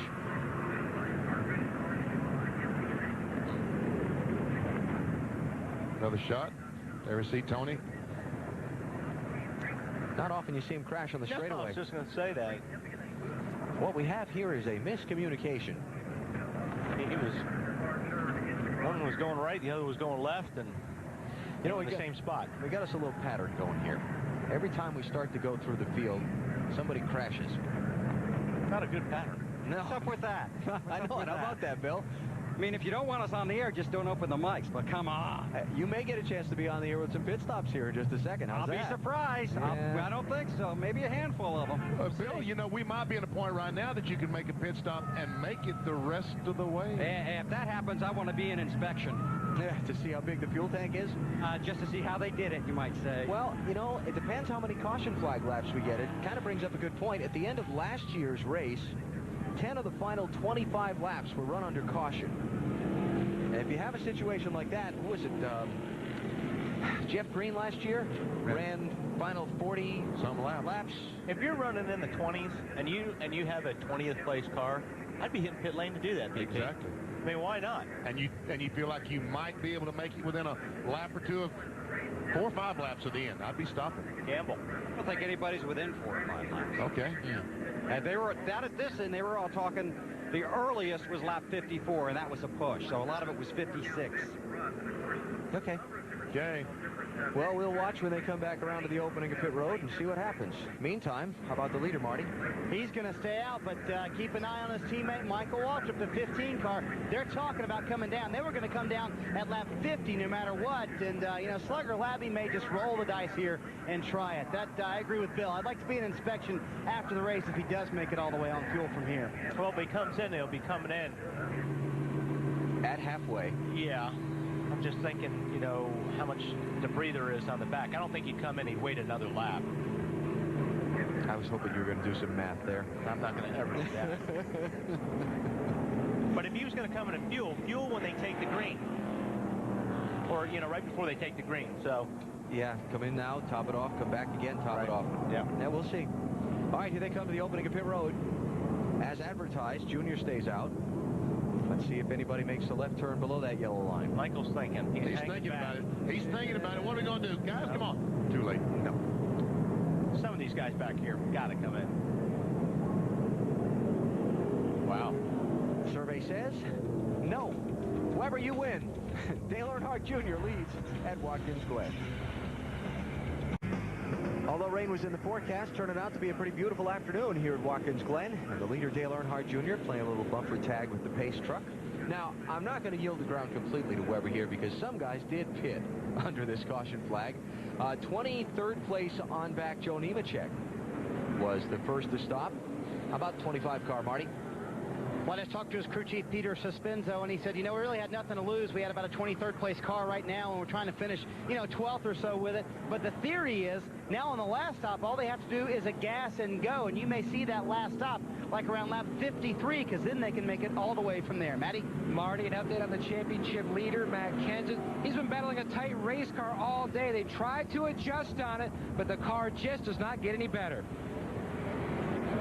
Coming to the green flag, Dale Earnhardt Jr. Cars are weird, Robbie. Just don't turn. Like, I'll get to that long corner, and it just feels like it's got, 55% nose weight. It just keeps pushing the front tires off. I just can't get it to turn. I just got to wait for the front tires to grip. When I finally do grip, now at the end of the run, I'm spinning the tires up off, but still needs to cut better for the center of all the corners. At 10-4, I'm just worried about the loose off, and then we can take and drop that air pressure in the front. Back underway. Thoughts of Matt Kenseth and crew on their situation. Well, Rusty should get the spot, and if Mark can stay close enough on Rusty, he'll pass Michael as well in the 15 car. And Michael hung in there. Yeah. We see Ron Fellows has taken over that third spot from Greg Biffle. Had a good restart. Made the dive into turn one. Uh-oh, Boris said. Trouble on the backstretch, and the whole field charging at him. Oh, man. Good job. What a job. He's supposed to be at the top of the S. What a job by Boris. Got damage there on his left front corner. Like he said, he was running 10th at the time. Bring it back, man. Nice and smooth.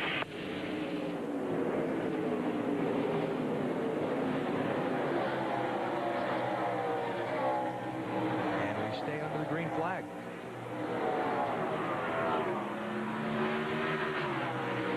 That's just amazing, the job that Boris said did there. Amazing.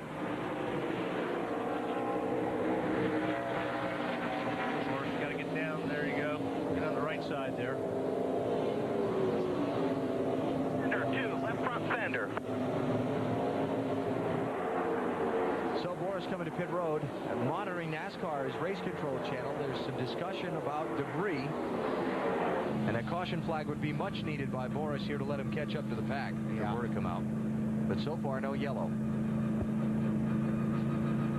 35-mile-an-hour pit road speed coming to Dave. Seems like you're crawling, Alan. They said 2 left side tires only. Don't want to take the time to put on 4.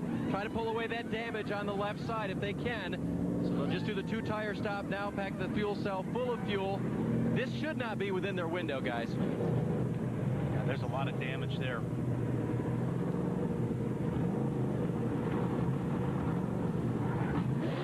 They got to get it going soon. Boy, sounds like he's got that tall first gear in it. Fastest part on the track right here. Yeah, it looks like Robbie Gordon. Robbie Gordon's able to run the back of him and see all these cars getting by.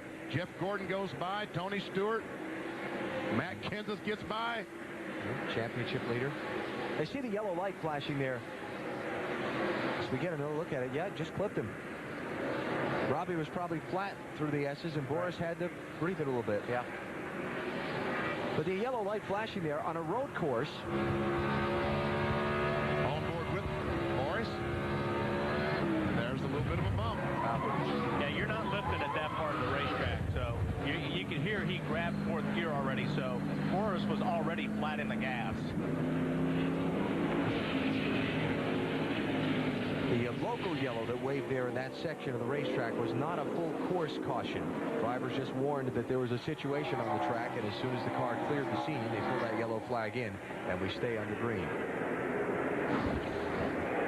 Dale Earnhardt Jr. leading his first laps on a road course in his NASCAR Winston Cup career.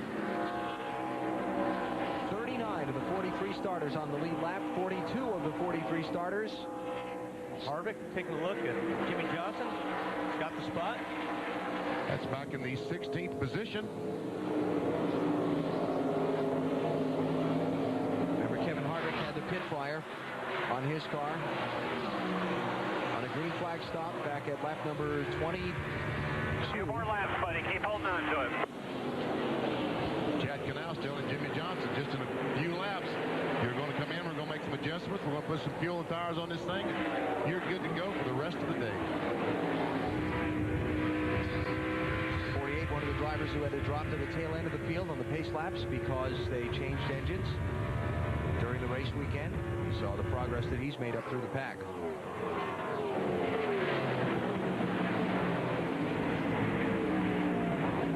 48 cars up to 17th, Marty. Moving his way up through the field pretty good. Chad Canals was kind of frustrated. I talked to him a moment ago. I said, you know, when are you going to pit? He said, I don't know. If we keep falling back from the leaders like this, then we're going to have to pit later than we thought we would be able to. But he would like to pit like around lap 52 or 53. You're going to see some of these guys up front pit as early as lap 50 and try to make it the rest of the way on fuel. These Hendrick cars just can't go that far on fuel mileage. They're going to look about that lap 52, 53 for the 48 car, Jimmy Johnson. Casey Mears looking under Tony Stewart. That's to try and get a spot back that Tony just took from him. So Tony up to 13th, Casey back to 14th. Here comes Matt Kenseth, your championship leader. He's trying to get position on Casey. He's there. Oh, did they make contact? Almost, if not. Kevin Harvick trying to take advantage. And does. Oh, yeah, and Kenseth has left front damage. Yep. Contact between the 17 and 41. That's smoking a lot. He's going to have to come in and get that changed. But you know what? I'll tell you what. If he can make that last another lap or so just to get into his fuel window. It might not be a bad deal because then he can go the rest of the way without stopping again. But if it comes apart and tears the left front corner off the car, then it's not worth a gamble, not worth taking, you know? Or it blows the front tire and he hits the wall someplace. Matt, what are they saying? Benny, they're talking about pitting. He doesn't think they can make it 2 or 3 more laps to their window. Robbie Reiser told them to come to pit road. Yeah, I was going to say, I don't think they can make it either. That tire's rubbing really, really bad on that fender right now. And here he comes to pit road. So this is with 40 laps to go in the race. And if they can't make the distance on fuel, that's going to be tough on the 17 car. Also, Casey Mears is in just in front of him. And the championship leader's in, Matt. And Robbie Reiser's boys going to work. He was tight and loose. They're going to adjust the car with air pressure. As they come around to the left side, you can see one of the crew members blowing out that brake dust so that the changer can see the lugs a little easier. Stop looking good so far. He's gone. Now, Matt, you know, we talked about backwards pit stops here today, so they were coming around to the right side. But we understand your confusion because everything's the opposite here at the Glen. Right, Matty? I kind of have your math going on. Yeah. Well, when you're running down to the pit. Yeah, that's 2 weeks in a row we caught you running. Proud of you. Just working hard, Alan. Dale Jr. Oh, got a car off. Rusty Wallace in the gravel trap. And in the mud. Oh, look at that. Is he stuck? He's going to be stuck. Yeah, he's stuck. He can't get out of there. We're off in 10, Billy, but I don't think you hit him. I'm in the mud. That's at the inner loop. No caution yet. Lost the brakes going in there and went the vacuum cleaner. Vacuum cleaner. And the caution flag's out. And again, they look at everybody coming onto pit road. They were on pit road before the caution flag, before the pit road was closed. If they can make it on fuel, what a brilliant move that was on all these crew chiefs' parts. Robbie Gordon's in. Ward Burton, Dale Jarrett. Dave? The 29 car of Kevin Harvick is in. They're going to change 4 tires on his car. The rears were sliding. Robbie Gordon right behind him, his teammate. They're going to change 4 as well. Gordon off first. They may have just changed 2 guys. I couldn't see it.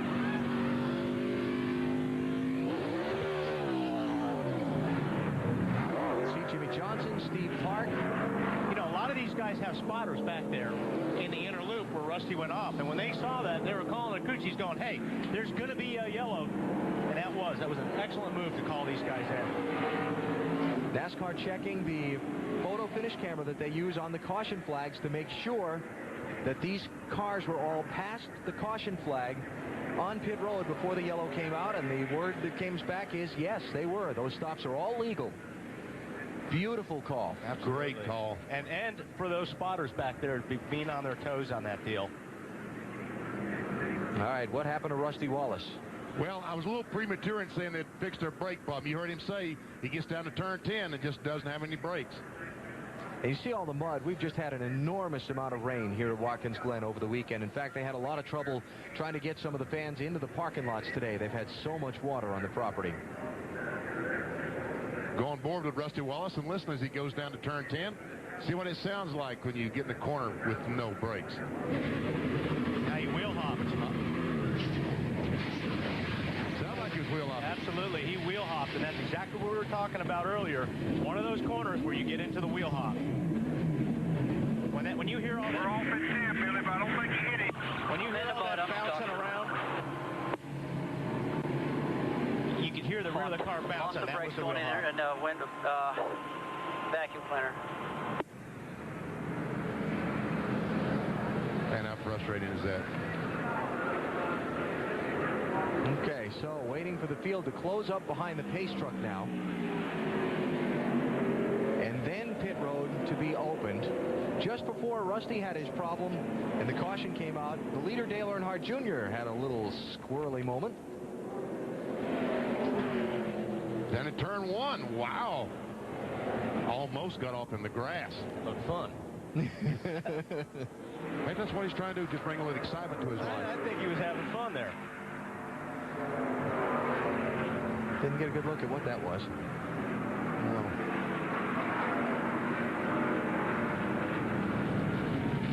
So the field gathering up now behind the pace truck. I tell you, the caution could turn out to be a break for Matt Kenseth, too. If they run enough laps under the yellow flag here to get him within his fuel window, now he's got track position on all those other guys that made the dive to pit road. Right. So that could turn around to be a big plus for the championship leader. Have to see how it all works out. And will these leaders stop under the caution flag because they are within their fuel window? I'm sure that most of these cars are within their fuel window. Are they going to stop on the caution? Even if you're close, I think you have to. By the way, the follow-up from pit road, Robbie Gordon did get 4 tires on his stop. Oh, that was a great stop. Yep. We'll see where he's running here when this all gathers back up, because the field is really jumbled up right now with those guys that made the dive onto pit road just before the caution came out. Brilliant move. Oh, man. Just terrific.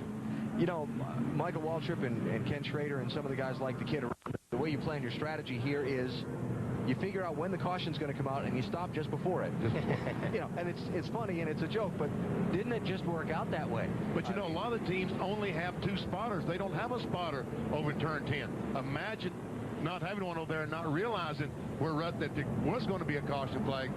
And those teams that have the 3rd spotter, good move on their part. Hey, Benny. Yeah. Let's see if that one lap that these guys have stayed out that are going to pit now plays into it later, too. Okay. The extra fuel, you mean? Yeah. Okay, here they all come down pit road. Stop's going to come with 37 laps to go. Is that Bobby Labonte hung a right and stayed out? Or left, in this case. There I am getting caught on the backwards thing. Another right. You see Biffle, where he's going to come all the way down to the end of pit road. Jeff Burton in the 99 car. Marty?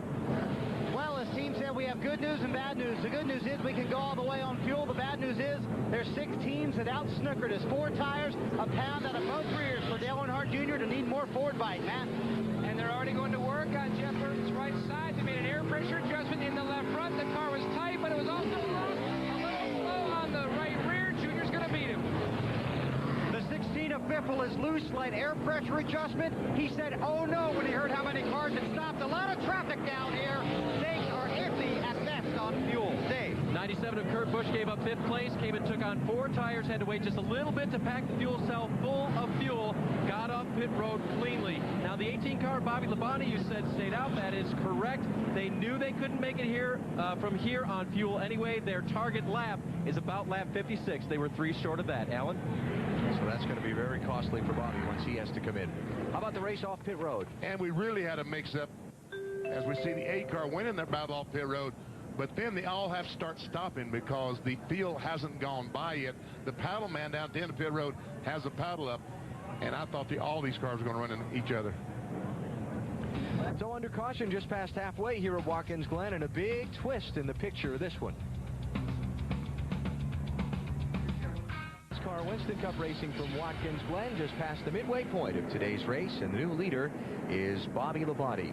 Want to go back and just show you how things worked out that guys like Robbie Gordon got onto pit road, but Dale Jr. didn't when Rusty Wallace crashed. Because they're in front of Rusty Wallace. There we see Jr., Jeff Burton, Ron Fellows, Greg Biffle, Kurt Busch.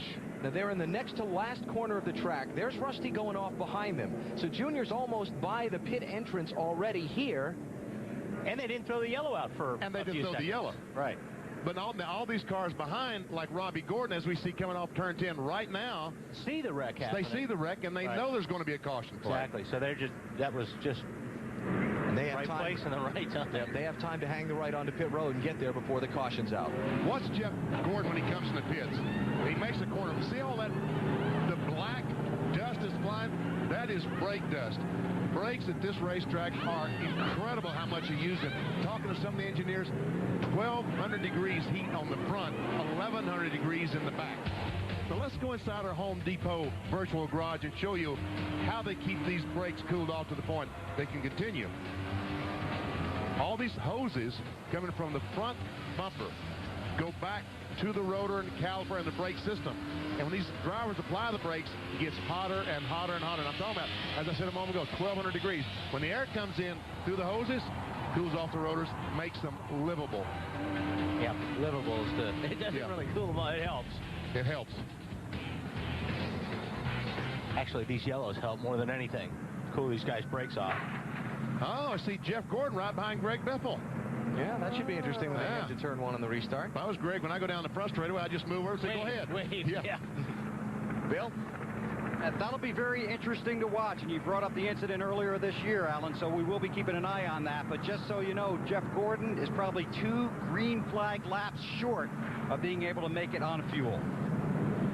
If you just tuned in, let's show you what we're talking about. Yeah, and you know what? Believe me, Gordon is not happy about this, even though it helped a long time. Go down turn 1. Biffle says he locked the brakes up and he got back into the back of Jeff Gordon. But when you're in Jeff Gordon's shoes right now, if I was in Jeff Gordon's shoes, I would have my bumper all up underneath the bumper of that 16 car to let him know that I was not happy about that move. If Biffle's smart, he'll give him plenty of room on the restart and let him have the spot as a courtesy of what he did to him earlier. And then go back and try and pass him And go back again. and try to pass him clean.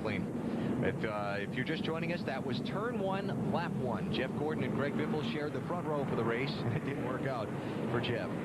Now, resetting this strategy for you. 6 cars did not pit under this caution. Bobby Labonte, Ricky Rudd, Jamie McMurray, Johnny Miller, Paul Menard, and Jimmy Spencer. They hold the top 6 spots. You see the orange and black 31 car of Robbie Gordon. We saw him as first off pit road of the guys that made the dive in just before the caution came out. He is 7th in line, followed by Kevin Harvick, Casey Mears, and Jimmy Johnson. There were 12 guys in that group that made the dive there. Dale Jr., first off pit road of the guys that stopped under caution. He's in 20th place. And let me tell you something. Robbie is in a very, very good position because he is going to go. And Earnhardt's in a very difficult position because he's got a lot of cars to pass. If this race goes green the whole way, Dale Jr. is not going to catch that 31 car. And by the way, Matt Kenseth, the championship leader, we saw the green flag pit stop for him. He's in 14th right now. So if he's got fuel to make the finish, that's all worked out in his favor. Green flag.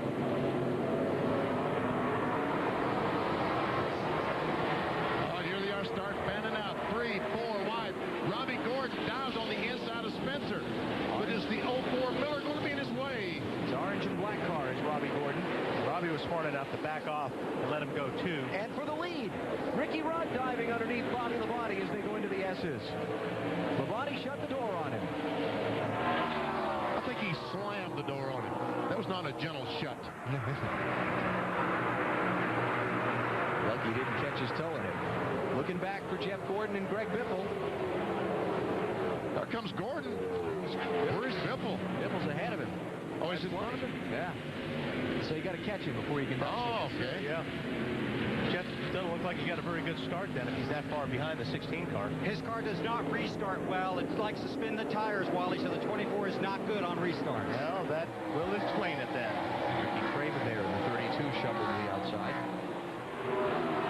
Both Biffle and Gordon go by. Ryan Newman, the 12, goes by, and Michael Walter by him.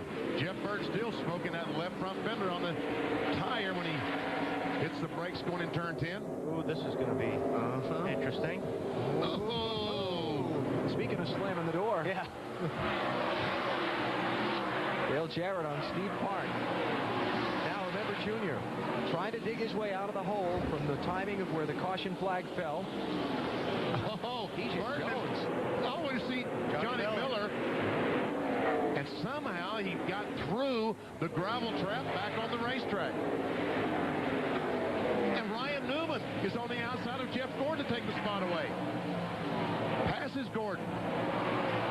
Okay, this is turning into one of those segments of the race where you don't know what to watch because there's a lot of stuff happening all at once. That would be Newman on Jeff Gordon for 23rd place.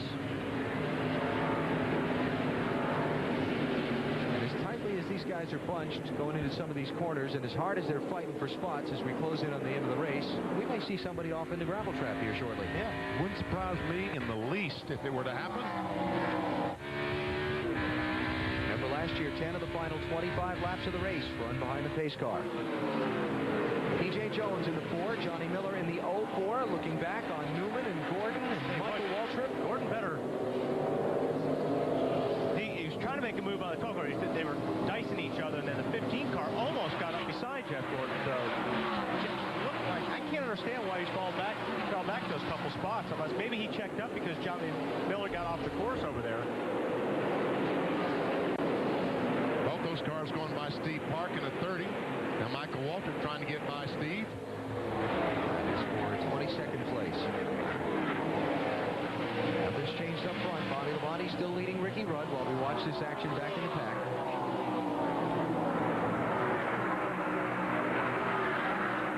Looks like Biffle's been able to get by Ron Fellows. You know, watching Jeff Gordon, who started on pole for this race. Spencer off course. That's why I hesitated, trying to figure out who it was. Cue the duck. Aflac NASCAR Winston Cup Trivia Quiz. The last time 3 straight NASCAR Winston Cup races were won from the pole. We bring that up because Ryan Newman at Pocono and Kevin Harvick at Indianapolis the last 2 weeks have won from pole position. Got this one? No. It's a pretty good answer. It's longer ago than I thought. How about 1985? Wow. Bill Elliott won at Michigan, Dale Earnhardt at Bristol, and then Bill Elliott won the Winston Million at Darlington. And all 3 of those victories from pole position. I think Jimmy's been in the grass more than he's been on the track here this last lap.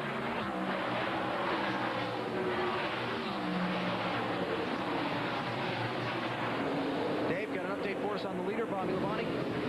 Guys are going to have to pull this thing in next time by. They just hit their window to the end, a safe window, that is.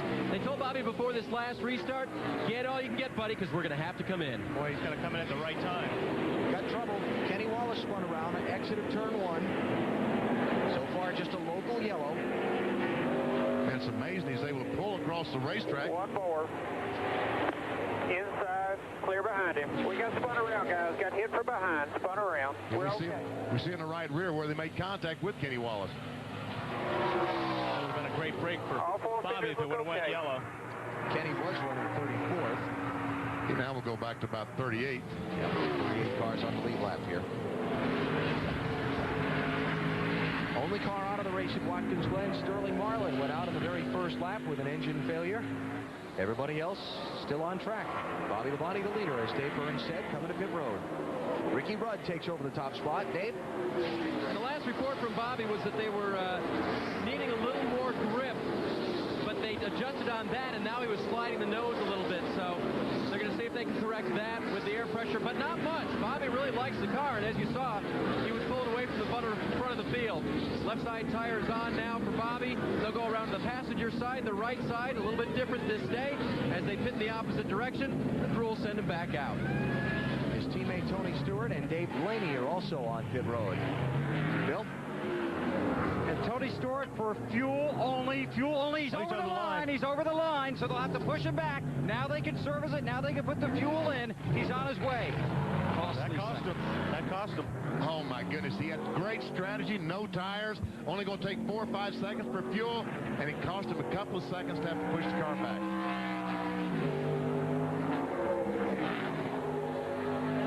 They need a caution to catch back up to the pack and be able to try and pass some cars. Ricky Rudd is out in front at Watkins Glen. First lap he's led all season long long since Las Vegas back in March. And now he comes to pit road in the Air Force car. 30 laps to go, so Rudd's safely within his window, making it the rest of the way on fuel.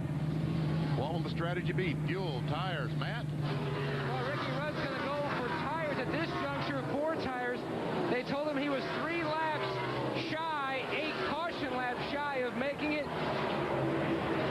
Rudd trying for his 3rd win here at the Glen. They go to work on the right side of the car. The 42 of McMurray's team, they're waiting for him as well. He couldn't make it. And Matt, just to clear up, 3 laps shy was from that last caution, which is why they didn't stop then, right? You're exactly right, AB. Yep. Your math, I hate to say it, is correct.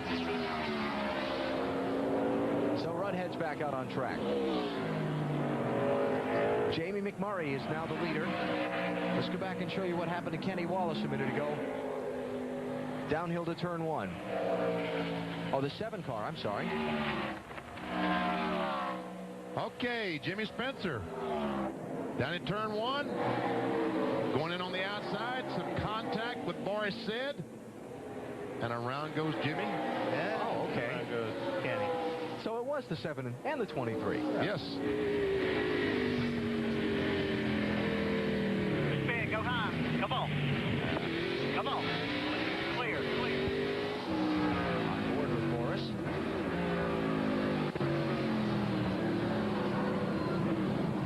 That's the way you want to do it. You want to spin somebody out, though. All right, Matt. Jamie McMurray already going to work on the right side of the race car. Donnie Wingo and Jamie McMurray's tight race car with some air pressure adjustments in both rear tires.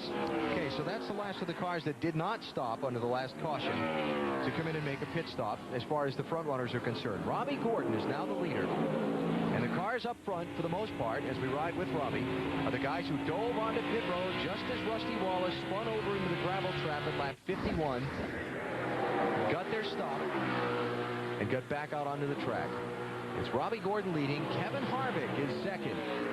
Gee, I seem to remember last time these two were running up front together in a road course race. Out at Infineon, and Paul Menard is in 3rd spot in the 33 car, Andy Petrie's car. He hasn't pitted yet. He should be coming in damage shortly. here on the 29. See that? Menard comes to pit road. Just what we were talking about at Sears Point a little bit earlier, back at the end of June, the road course race. Robbie Gordon and Kevin Harvick, 2 of the strongest cars contending for the win, coming back to a caution flag. Robbie slipped underneath his teammate and beat him for that spot back to the yellow. That's what put the whole gentleman's agreement thing into play that's been talked about so much over the summer. Robbie Gordon went on to win the race. Jeff Gordon chased into the checkers, and Jeff Gordon said afterwards that Robbie had trouble running faster under the caution than he did under the green, and a whole war of words broke out that ended with Robbie saying, hey, trophy's still sitting on my shelf. I don't think... Not very apologetic. But I think that's all forgotten about right now. Oh, yeah. Because I think Robbie, maybe not purposely, but did help Harvick at the Brickyard last weekend, because Robbie was racing those guys really hard while Harvick was driving off into the distance. And then Robbie Gordon was not trying to hold up the field. He was trying to run second. And I don't blame him for trying to keep those guys behind him. He obviously lost 3 or 4 spots, but he was trying to run second spot. Pay and points. There's a difference between 2nd and 5th. Big tire. So 27 laps to go here at Watkins Glen in the Sirius satellite radio at the Glen. Robbie Gordon leads.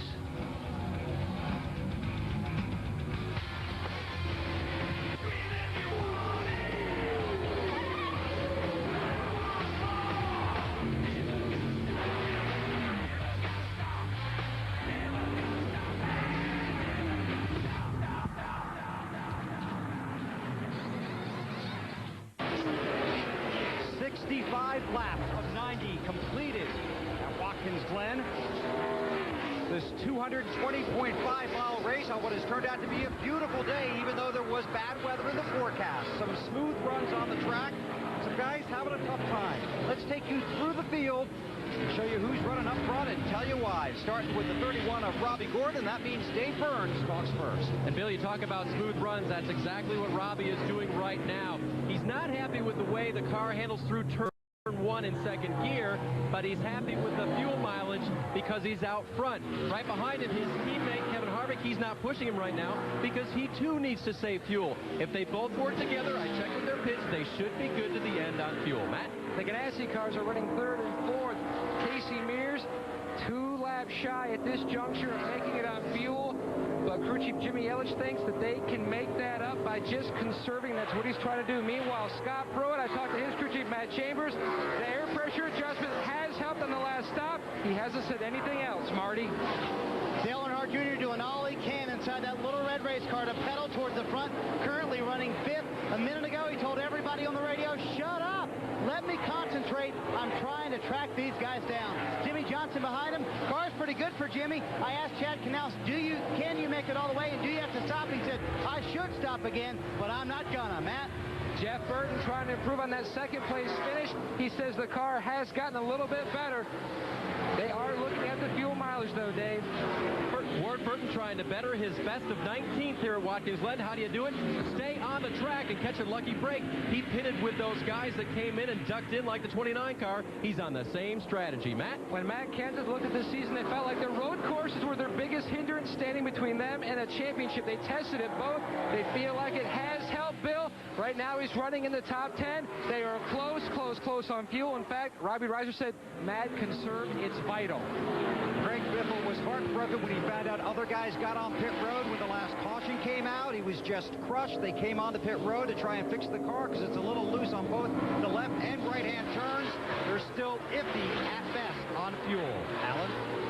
Here's your top 10. 23 laps to go here at Watkins Glen. Robbie Gordon is the leader, got the lead when he ducked onto pit road just as Rusty Wallace crashed in front of him at lap number 51. Then the caution came out. Everybody else came in behind him, and that gave Robbie eventually the track position he needed to have the lead.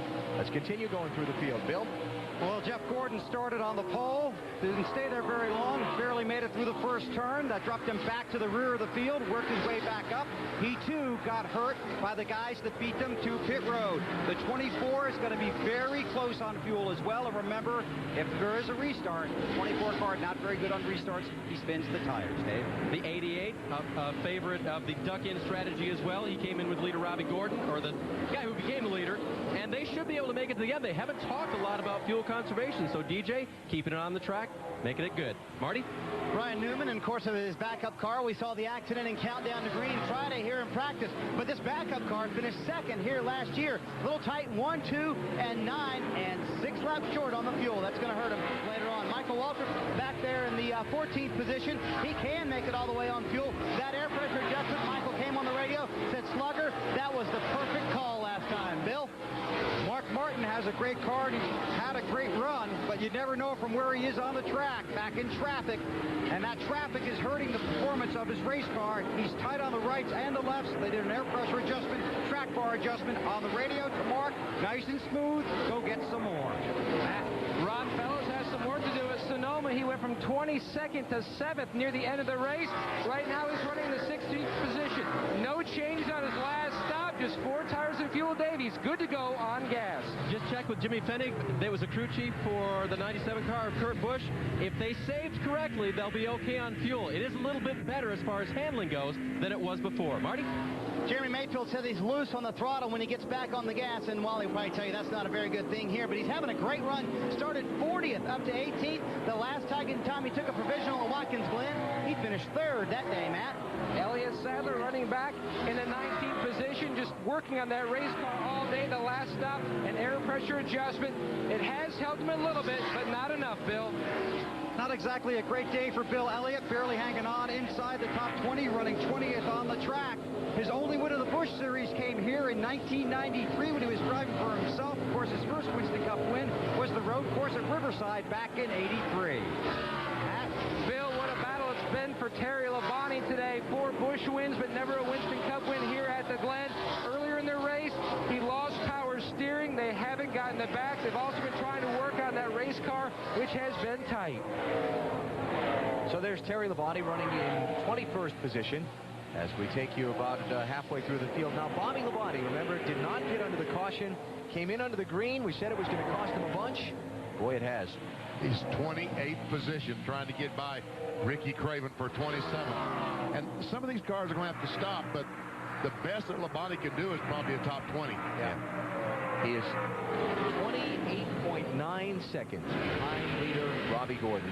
And Tony Stewart is behind him by another 3 positions. Tony's back in 31st place, 37.5 seconds behind the leader. There's Tony racing there with Kenny Wallace for 30th place. It has not worked out for them today. Robbie Gordon is out in front, trying to become the 4th driver to win both road course races in a single season. NASCAR Winston Cup Racing from Watkins Glen, live on NBC. The Richard Childress teammates, Robbie Gordon and Kevin Harvick, hold the top 2 spots after a shuffle of pit strategy in which their teams made a brilliant call and got them on pit road just as a caution was coming out. Legal stops got them ahead of a lot of other guys. Now Gordon is out in front by 1.8 seconds over Kevin Harvick. Robbie Gordon trying to become the 4th driver to double on road courses, win on more than one Winston Cup road course in the same year. Jeff Gordon did it here at Watkins Glen and out at Sears Point in 98 and 99. Rusty Wallace at Riverside in Watkins Glen in 87, and Tim Richmond at Riverside in Watkins Glen in 86. And there you see our Napa field summary. 8 leaders, 8 lead changes, 5 cautions, and 12 caution laps. And only 1 car out. And these guys might need a couple of more caution laps to be able to make it on fuel. Tell you what, those target cars, Casey Mears is really, really fast. Casey Mears is doing a really good job. This is his first time here. Yep. He's doing a very good job today. First time here in any kind of racing vehicle. He did not run here in the NASCAR Busch Series. Busch Series stopped coming here before Casey got to it last season. That's Casey in the 41. Scott Pruitt behind him in the 39 car has won 5 of 7 Trans Am Series races so far this season. He's the top running ringer so far, so if you voted for Pruitt, so far, you're doing well in our race talk poll of earlier. But the question is, can these guys go the distance? Yeah. On fuel. On fuel. There's Scott Pruitt, 43-year-old, originally from Sacramento, California. Ran most of the 2000 NASCAR Winston Cup season for people. Oh, his hood's popping open. Yeah, it sure is. He has a hood pin missing out of the front. He's going to make a move here on Casey. If that hood doesn't fly around his windshield. All right, your championship leader, Matt Kenseth, lost a spot or 2 in the last couple of laps. Jeff Gordon was able to get by. Greg Biffle got by, and Dale Jarrett also got by the 17 car. He's going backwards. And here's why. Whoa. Oh. Cooked it in a little bit too hot down there in turn 1. Matt, good job to stay out of the gravel because that would have been disaster. Very good recovery. Yes. Black is good. It's the old saying at Watkins Glen. Black is good, that's the pavement. Green is bad, that's the grass. Blue is very bad, that's the guardrails. It was bad. And gravel is disaster time. It's kind of like the guardrail. Yeah. Because you lose a lap. Remember we talked about when Greg Biffle bumped Jeff Gordon out of the way in turn 1, lap 1. Well, Gordon finally caught up to Biffle to make the pass a couple of laps ago. Did Biffle make it easy? You tell me. Let's see. Yes. Yeah, I would say that was, sorry about that. How about your championship leader there, Matty? Well, he wasn't trying to do an old Rusty Wallace move or anything. Basically, he radioed into Robbie Reiser that his brakes are starting to fade. That's not good. And I tell you, they use a tremendous amount of brakes here. And that's what put Rusty Wallace out of it. He lost his front brakes. That's why he ended up in the gravel earlier. Nothing going wrong for Robbie Gordon so far. He is now 15 laps away from the checkered flag here at Watkins Glen. Budweiser. Pace trucks out in front of the field here at Watkins Glen for the 6th time in the race. The gravel trap got another one. Todd Bodine. That would be the hometown driver from nearby Chemung, New York, in the National Guard Ford, turn 1. Goes down the corner, and looks like he got that wheel hop going. Yep, sure did. And he almost saved it. Just gets the front in the gravel just enough that he was unable to. See how it sinks down and just sticks there. Duck. Those traps are there force safety. They slow a car down tremendously when it gets off the course and keeps them from impacting the barrier. The problem is if you get hung in one, you are hung in one. Yeah. Like he is hung in one, that one. So the local favorite, who made his stops to get his double, what do you call it? Where is that? A double cheese whammy hoagie in his hometown sub shop there before he came here. He's now going to have to savor that from his trip to Watkins Glen instead of his finish. He had pizza one night and the double cheese hoagie whammy or whatever the other night. All right, Kevin Harvick and Robbie Gordon said, "Are you going to stop?" I don't think so. You want to stop? Probably not. You know, but the caution might have saved some guys where fuel mileage is concerned. Bill, you were talking a lot of murmuring on pit road when that yellow came out. Well, I've got Gordon in the 24 and the 16 of Biffle and the 6 of Mark, and they all said, the crew chiefs, that they were right on the edge. They had all told their drivers to try and save fuel, that it was going to be very close, that all we need is a couple of caution laps or one caution lap. So if they are that close, this is what saves them. This could be the difference between the guys that came down under green that didn't take the yellow and the guys that had to wait and come around and pit under caution when Rusty got stuck in the kitty litter out there. So we'll see what happens. You never know exactly in these road course races, but man, it's going to be close on fuel. Marty? Well, I tell you, Bill, it also saved Jimmy Johnson as well as Ryan Newman. Both of those cars very close on fuel. Chad Knaus came on the radio as soon as the caution came out and said, hey, we're in now, we're in our window. And then Ryan Newman's team, they actually were going to come down pit road anyway during this caution, but they decided to stay out and risk it. I asked Matt Borland, can he definitely make it even with these laps? He said, depends on how many we get, but this certainly helps. It is still going to be close because before they were 6 green flag laps short, and that doesn't equal 6 caution flag laps. Johnny Benson going to give up 24th place to come in. Jeff Burton, Ricky Craven behind him. I was wondering who would be the first one to come in and say, hey, let's throw some fresh tires at it and see if we can gain some spots at the end of this thing. Going to be awfully hard to do. Might pick up 5 or 6 spots, but it'll be almost impossible to get back to the front. Well, he wasn't at the front anyway. No, Jeff Burton was at 26th spot. Matt? Paul Andrews is going to climb in through the passenger window. Jeff Burton had a problem under the green flag conditions. He could not get the car into first or second gear. Under caution, though, it would go into first and second. Paul's going to try to see what he can do inside the car. They left a tire carrier on the other side of the wall, so that way they would have the legal number of men over the wall, and Paul could work on that transmission during the entire stop to try to save time.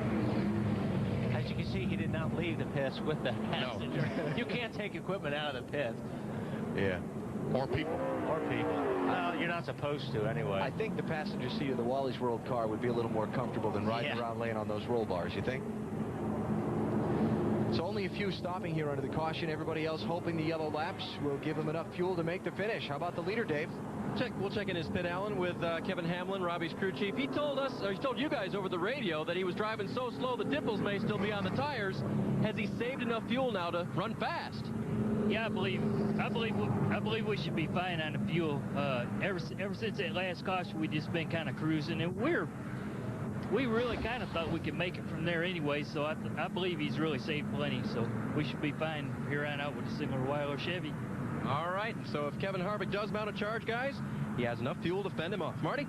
Oh, Dave, if there's one guy who really wants to make a charge, it's Dale Earnhardt Jr. You've had arguably the fastest car all day, Tony Eury Jr. What do you think here? Can you catch those guys in the front? It's going to be awful tough. I mean, Robbie's a good road course driver. I think we can get the 2 Ganassi cars. We're not sure if we... You know, we got 2 teammates up there. They're going to try to help out each other as much as they can. But, you know, our hats off to Dale Jr. really stepping up his program, and all the people that's really helped us to get to this level at a road course. It really helps. Have you advised him as to the blocking you'll expect in this last little run? No, I just told him to do what he's been doing all day. He's come up through the field twice today. So, you know, I just told him to stay out of the sand traps. You know, just kind of take it easy and take what we can get here. And, you know, if he gets a win, that'll be tremendous. But, you know, we're just going to take what we can get here. And the one thing they did say, get a good restart, Junior. Matty? And Jimmy Elledge, are you now good to go? Well, I think so. You know, I'll calculate say we're close, but it's still going to be close. So we're close enough now that we got no choice but to gamble for it, because either we're going to have a good position or finish in the back either way. So we're going to give her a whirl, see what happens. And their teammate in the 39, they're close, but they're going for it, Dave. Todd Barrier, crew chief for Kevin Harvick. Got enough fuel to race Robbie Gordon? Yeah, we got enough fuel. You know, we run this whole last run here, Robbie ourselves, just kind of conserving fuel because we knew there would be a caution or 2 for the end, and there's likely a couple more cautions. So got plenty of fuel to go. good tires, Kevin Harvick, and they're racing hard. It'll be fun. Oh, yeah. I think he's telling us to watch, Alan. This is the most important part of the race right here. If this is the last restart, these guys have got to be on top of the game, because if you're going to make a move, this is the best time to do it. You've got to try to snooker the guy that you're racing right now. So this is real important right here. The restart line, you see, has been moved around the corner from where it was last year. Robbie got a good restart. Here comes Scott Pruitt. Pruitt's going to try to make a run on Harvick. Harvick tried to block him, was not able to. He gets position. Oh, contact. Got in too heavy. But 8 tires are better than 4. Yes, sir. Used Kevin to keep him on the track. That's what I was talking about. This is the time. This is the easiest time to make that pass. And I thought Junior, excuse me, there's that frog. Junior should have capitalized on that, I think you were going to say, right? Almost. If they got boxed up, he got boxed up. He had to get out of the gas because those guys are basically wrecking in front of him. Appreciate your trooping on all day, BP. well, that's quite all right. I thought Junior had position on Harvick, but not able to get by. Harvick wants some of those spots back. Let's see if the old Chrome Horn can. Let's see if he can distinguish between the 2 target cars. The one that hit him and the one that's right in front of him I are think not the same. Because one's got a... Well, I don't know. Does Pruitt have yellow on the bumper? He shouldn't, no. No, because one's got yellow on the bumper because Casey Mears is a rookie. You know who's in the car ahead of you. Trust me. Yeah. You keep that private score sheet? Absolutely. Let's see. I owe him one. He owes me one. Yeah. I owe these guys one. And they're right in front of me. This is all the race for 2nd, 3rd, 4th, and 5th. Here's Harvick on Casey Mears. This is the old 8 tires is better than well. Yeah, no, Harvick, that was a great move on Harvick's part. I think Harvick has a better car than these 2 guys in a target car, so see if he can get back up to Scott Pruitt. I think Casey Mears realized that he better back off and let him have that position. Look at Junior. He was all over the place in the S's. Jeff Gordon closing up on him when Junior lost a little momentum. Right there. Gordon for 5th place. Wow. That was strong. That was a strong move. Jeff Gordon really drove that car in there very deep. Remember that Jeff Gordon started on the pole in this race, but in the first corner of the first lap got bumped from behind by Greg Biffle and spun out, went all the way back to 42nd place. He's just gotten back up into the top 5. That's a remarkable day. I'm impressed. That'll change here when he crosses the start-finish line. His high position will become 5th.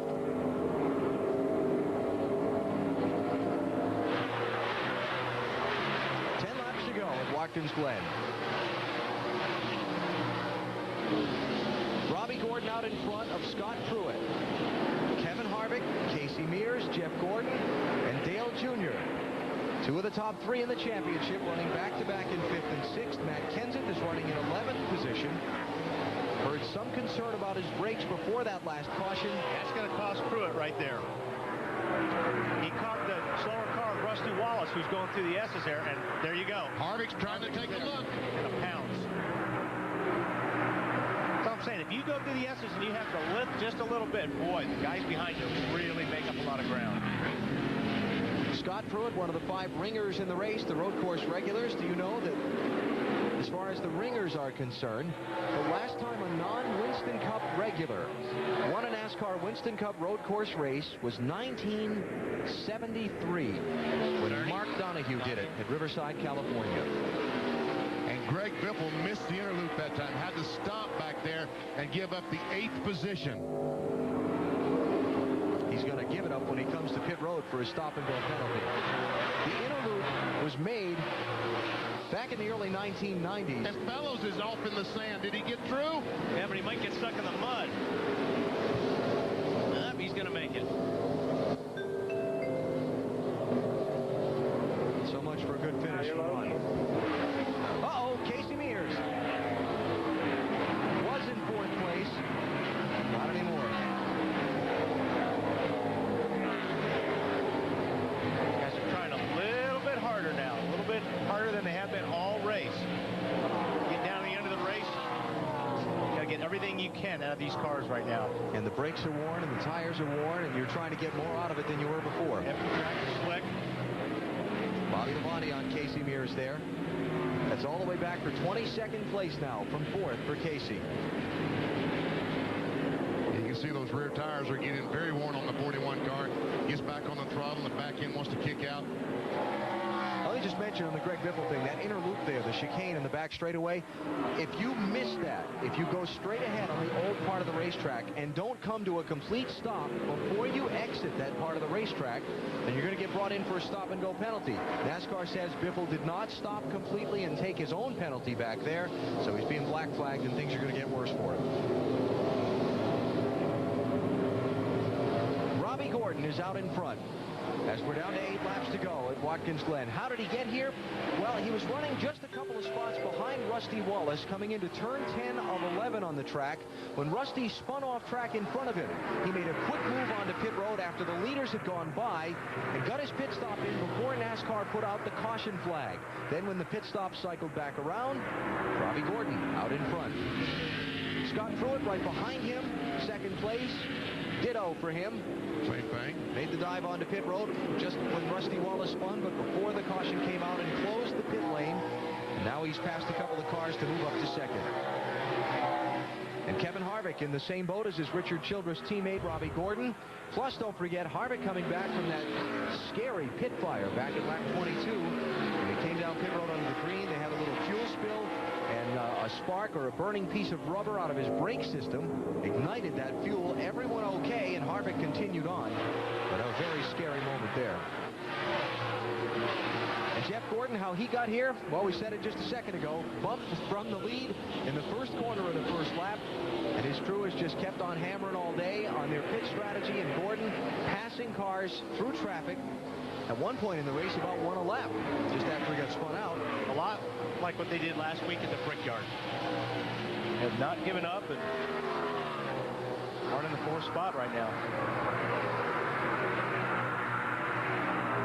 Championship picture won't change a whole lot if they finish as they're running now, because Matt Kenseth is inside the top 10 in 9th position. And Gordon here pressuring Kevin Harvick for 3rd. See the scoring serial on Jeff, just a steady climb to the front. Oh, whoa! Little boot there to excuse me, Kevin Harvick. I'm in a hurry. That was close. 5 championship points. Here comes Dale Jr.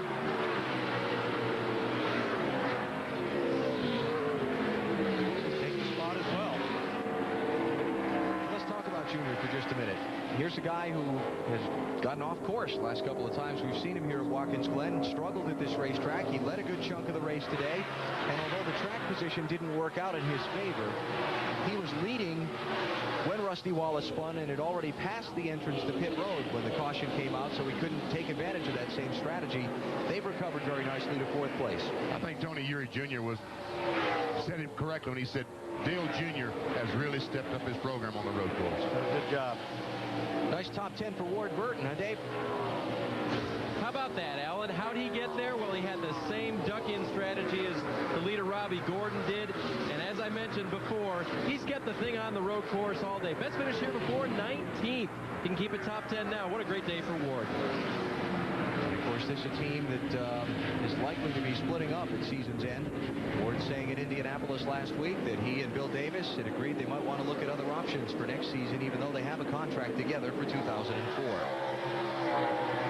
I spoke with Ward earlier this weekend. He said it's kind of good that the word's out there. Marty, what's going on with Jimmy Johnson? Well, let's talk about how he got here, BP, and it actually happened yesterday. Now, normally you put the race plugs in the car, or at least the 48 car does, on Saturday afternoon. Well, they got behind yesterday during happy hour, so they never did that. Danny Emmerich, when he came in this morning, replaced the race plugs, put them in, and found that there was water in the number 1 cylinder. Had he done it yesterday when he normally did it, they would have not have found that problem, because you only find that when the engine cools down. So their mistake yesterday allowed them to race today. Had that not happened, they would have most likely blown up on the 1st or 2nd lap of today's race. Of course, Jimmy Johnson had to change engines this morning, so they dropped to the back of the field on the 1 engine per weekend rule, but a nice recovery by them to come up to 6th place. Jimmy Johnson 4th in the championship standings coming into the race. Well, I guess the question becomes now, do the leaders have enough fuel to see the checkers? That's a great question, Alan, and it's one they're asking themselves down here, too. My guess is, Bill, some of these guys will run out. I don't know who, but somebody in the top 10 will probably run out. The funny thing down here, Benny, is not only do you not know about your own car, but you don't know about the other guy either, you know? Yeah. So you're hoping your guy is the guy that makes it, and the other guy is the one that didn't. Well, you got a couple second-place finishes here. Very, very good at this road racing thing. How does Robbie Gordon save fuel? I wish I knew. I don't know how you save fuel. Well, then watch the countdown next week, because that's the feature, believe it or not. Oh, okay, well, I'll do that. I think the biggest thing is you don't turn the RPMs that you would normally turn, especially on a road course. You short shift. So instead of shifting at, 9,000, you shift at 8,700. But you've got to be careful, because if you short shift, you're going to go slower. And the guys that are behind you are going to catch you. So it's very, very difficult to save fuel. How about it, Dave? Well, I want to ask you, too. I'm right at the point where these guys shut down going into turn 1, and it seems to me like Robbie's just letting off real soon and coasting in there and braking. Well, there again, he's trying to use less RPMs, and that's something you can do here. I don't know how you do it on on an oval, other than backing off early, the same thing. But you just got to be careful. He's looking in the mirror every single corner. Every time he comes out of a corner, every time he goes in a corner, he's looking in the mirror to see if Scott Pruitt is gaining. Believe me, if he thinks Pruitt's gaining, he's going to go back after those RPMs, because he can't afford to be caught. I spoke with Robbie earlier this weekend at Watkins Glen, talking about... 3 laps to go. Just keep doing what you're doing. Plenty of room. That's Crew Chief Kevin Hamlin there, talking about his road racing skills. And I said, where do you beat these guys? Why are you such a good road racer? And he said, I don't know why I'm such a good I don't know where I'm beating them on the racetrack, but I can tell you that I think my road racing advantage comes from driving a freer race car, a car that's sideways more than some other people. He said that hurt my oval track racing when I first came to Winston Cup, because on an oval track I was driving a car that was hung out sideways too much. But on a road course, that's a good thing, and I'm not afraid of it. And he's still using that curb back going in the inner loop or bus stop. How about Tony Stewart? Came in and topped off the fuel there at lap 59. He is charging back through the field. He was lower than 32nd at that point with 30 laps to go. And just took over the 12th spot. Kurt Busch and Michael Waltrip there. He's actually picked up 12th. And that's a team, remember, they stopped and got that fuel, Alan, and they definitely could have made it to the end. They were really disappointed to see that last caution come out. Yeah. And, of course, Tony's another one who had to start at the back of the field because they had an engine problem that we documented. Ended up working all night and chartering an airplane to fly an engine up here from North Carolina, and started at the back of the field. And it's been an all-day scramble for the 20 car to get to the front of the pack. The guys don't look now, but it looks to me like Mark Martin trying to get on the inside. Looks to me like Jeff Gordon is closed up right on the back bumper of Scott Pruitt. Well, he has. Jeff Gordon was 0.7 of a second faster than Robbie Gordon last time, the leader. But Robbie, we believe, is in safe fuel mode. Right. Jeff looks like he's getting through the S's as good, if not better, than anybody. But he makes a lot of time up on these cars.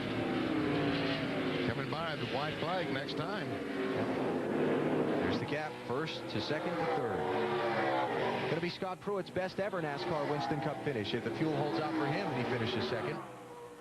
How about it, Matt? Alan, they have calculated, recalculated, then tried it one more time. They are very, very close. Jerry Schweitz has a can of fuel. Greg Posney has a can of starter fluid, but they are not going to come in. They are going for it. And remember, they are not racing for points, just pride. If he didn't run out right there in that last corner, it's too late. They may as well put that stuff away. Yeah. And Jeff Gordon was He's right out of gas. 24 out of gas. Oh, that's right. I thought he was right behind him last lap. Oh, man, just after he went by the pit entrance.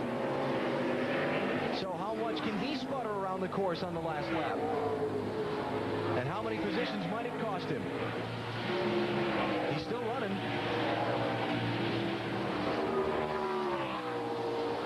He ran out in one spot. Yeah. And how about the leader, Robbie Gordon? Half a lap now from the checkered flag. Does he have the gasoline to make it to the stripe?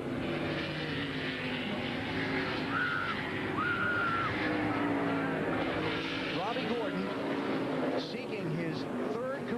NASCAR Winston Cup win and his second of 2003. The dive onto pit road as Rusty Wallace spun in front of him at lap 51 may turn out to be the key to victory today. It's all about track position these days, and he got it then by being able to pit before pit road was closed for that caution flag. Coast from here. Yep.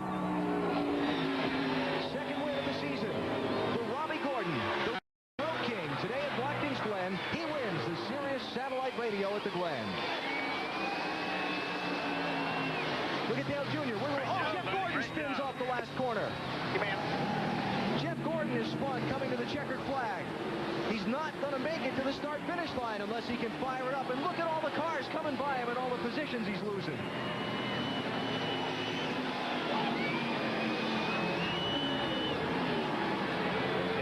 Did he spin or did he get hit? He might have gotten hit. He was out of fuel coming off turn 10, turn 11, and whoever was behind him just couldn't help, just ran right up the back of him. I think it Junior was behind him at one time. It wasn't Junior that hit him. It might have been Harvick or the 48 car. I'm not sure which. Okay. But Junior had already gotten by him on the backstretch. Okay. Robbie Gordon has won at Watkins Glen. Hang on to that wheel, Robbie.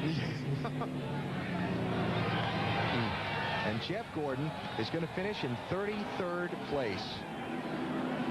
Here comes through the corner. He's out of gas, but he's trying to keep the car going to get to the line, and there they make contact, and he once again moves over in front of 29, and around he goes.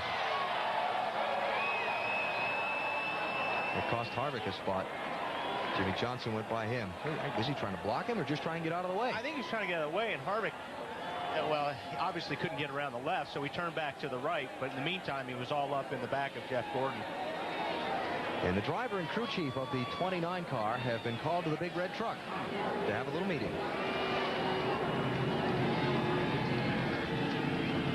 I tell you what, you know, the way these races have become, talking about the pit strategy and the track position, you got to have a perfect race to win, and that includes perfect luck.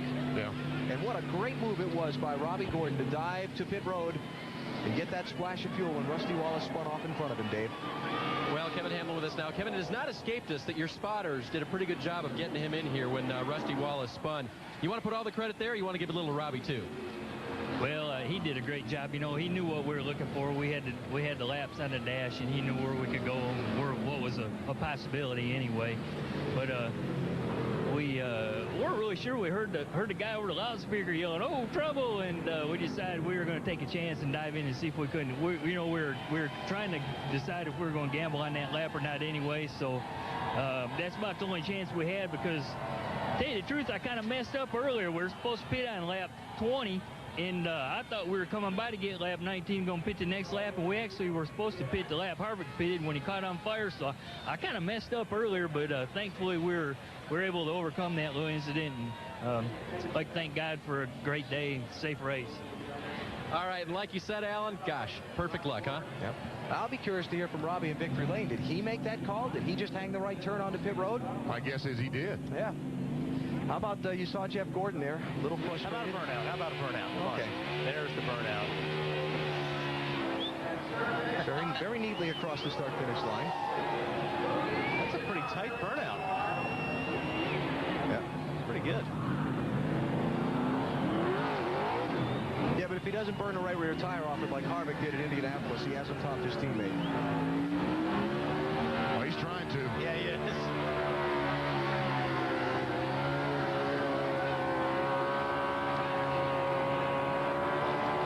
A good burnout. Okay. So Robbie Gordon will try and drive through his self-induced fog to Victory Lane. Meantime, Jeff Gordon crashing off the last corner after he and Kevin Harvick got tangled up. Yeah, I mean,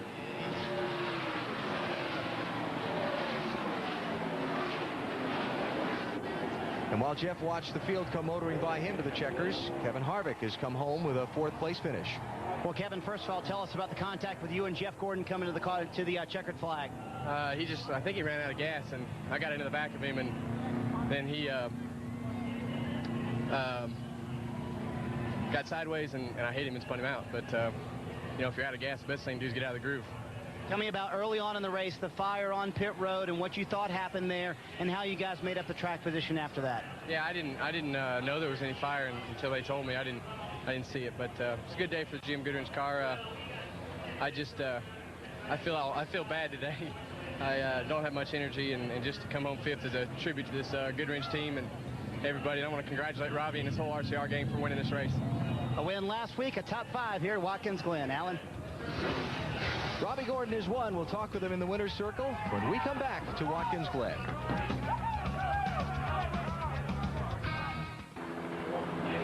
Back at Watkins Glen, Robbie Gordon is today's winner. And Chevy congratulates Robbie in the number 31 Monte Carlo. Robbie will tell you the only thing that comes close to Monte Carlo's reputation on the track is its reputation on the street. More champions depend on Chevy. We'll be there. Bill? Robbie Gordon sitting patiently in victory lane, now taking off the helmet, relaxing after a tough Sunday afternoon. The helmet comes out,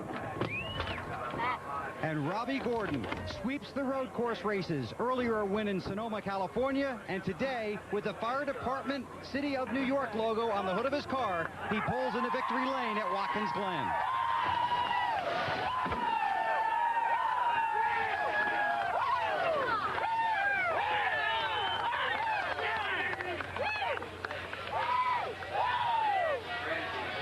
Crew Chief Kevin Hamlin is here.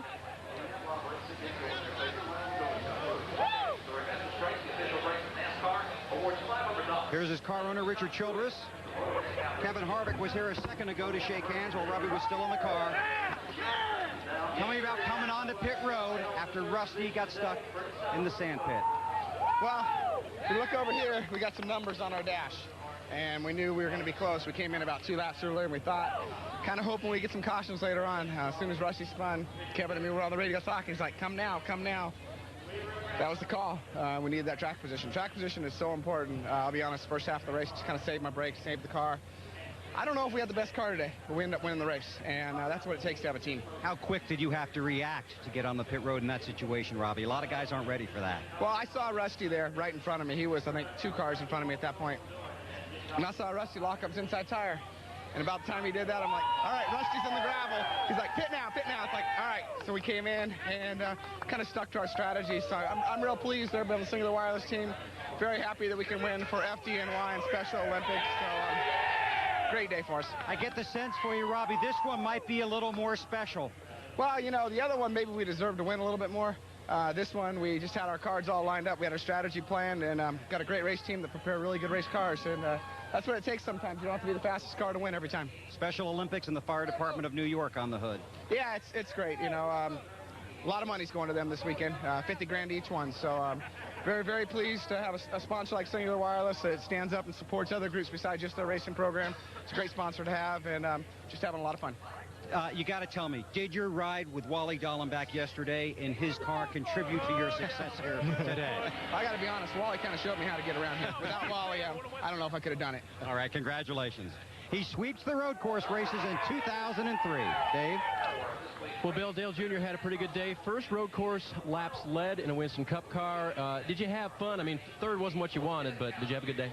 I had a lot of fun. The car drove real good. We tested here and worked real hard to get there and get the car that competitive. And a lot of hard work paid off. Wasn't looking too good there on that last restart. We was sitting about 20th. And just had to drive real hard to get up through there and warm my car out. Didn't have anything for the leaders. And just tried to stay out there, stay out of trouble, and got a great finish to be proud of. Earlier in the day when you had the lead, Junior, did you feel like it might be your day? I just was happy being up front. You know, it's a lot easier to run up front. Easier not to make mistakes and just take it easy.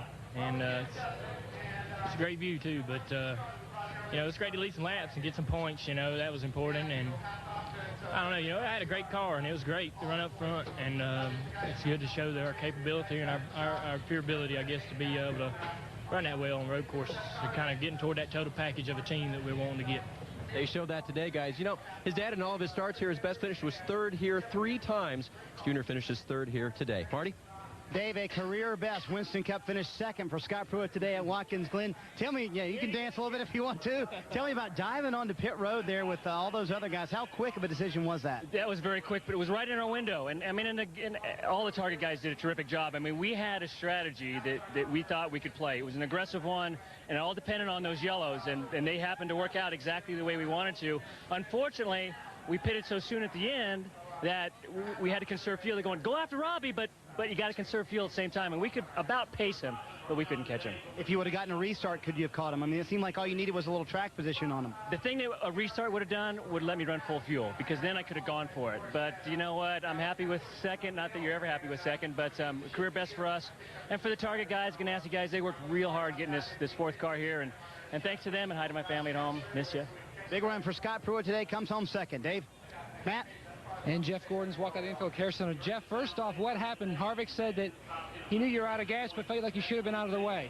Well, I was trying to get out of his way, and when you're out of gas, you don't have many options, and, you know, it's our fault for running out of gas, but I felt like, you know, he was fighting a little bit too hard, because it's pretty easy to pass me. What a great drive, though, from the back almost all the way back up to the front. Doesn't mean anything now, though.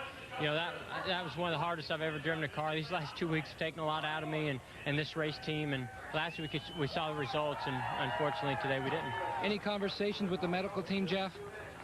Yeah, I mean, this is ridiculous. I'm telling you, 100 people could have gotten there before I got there. I mean, you know, I shouldn't say anything because it wasn't that they didn't get to me very fast. I mean, I was fine, but you should have seen the drive trying to get to the hospital. I mean, we were in bumper-to-bumper traffic in the ambulance trying to get there. Well, the good news is he's okay, Dave. Well, Jimmy Johnson raced twice here now. Twice has had to go to the back, and twice has come through for today. How'd that feel? This is like a win for the Lowe's team to be able to have a day like we did today.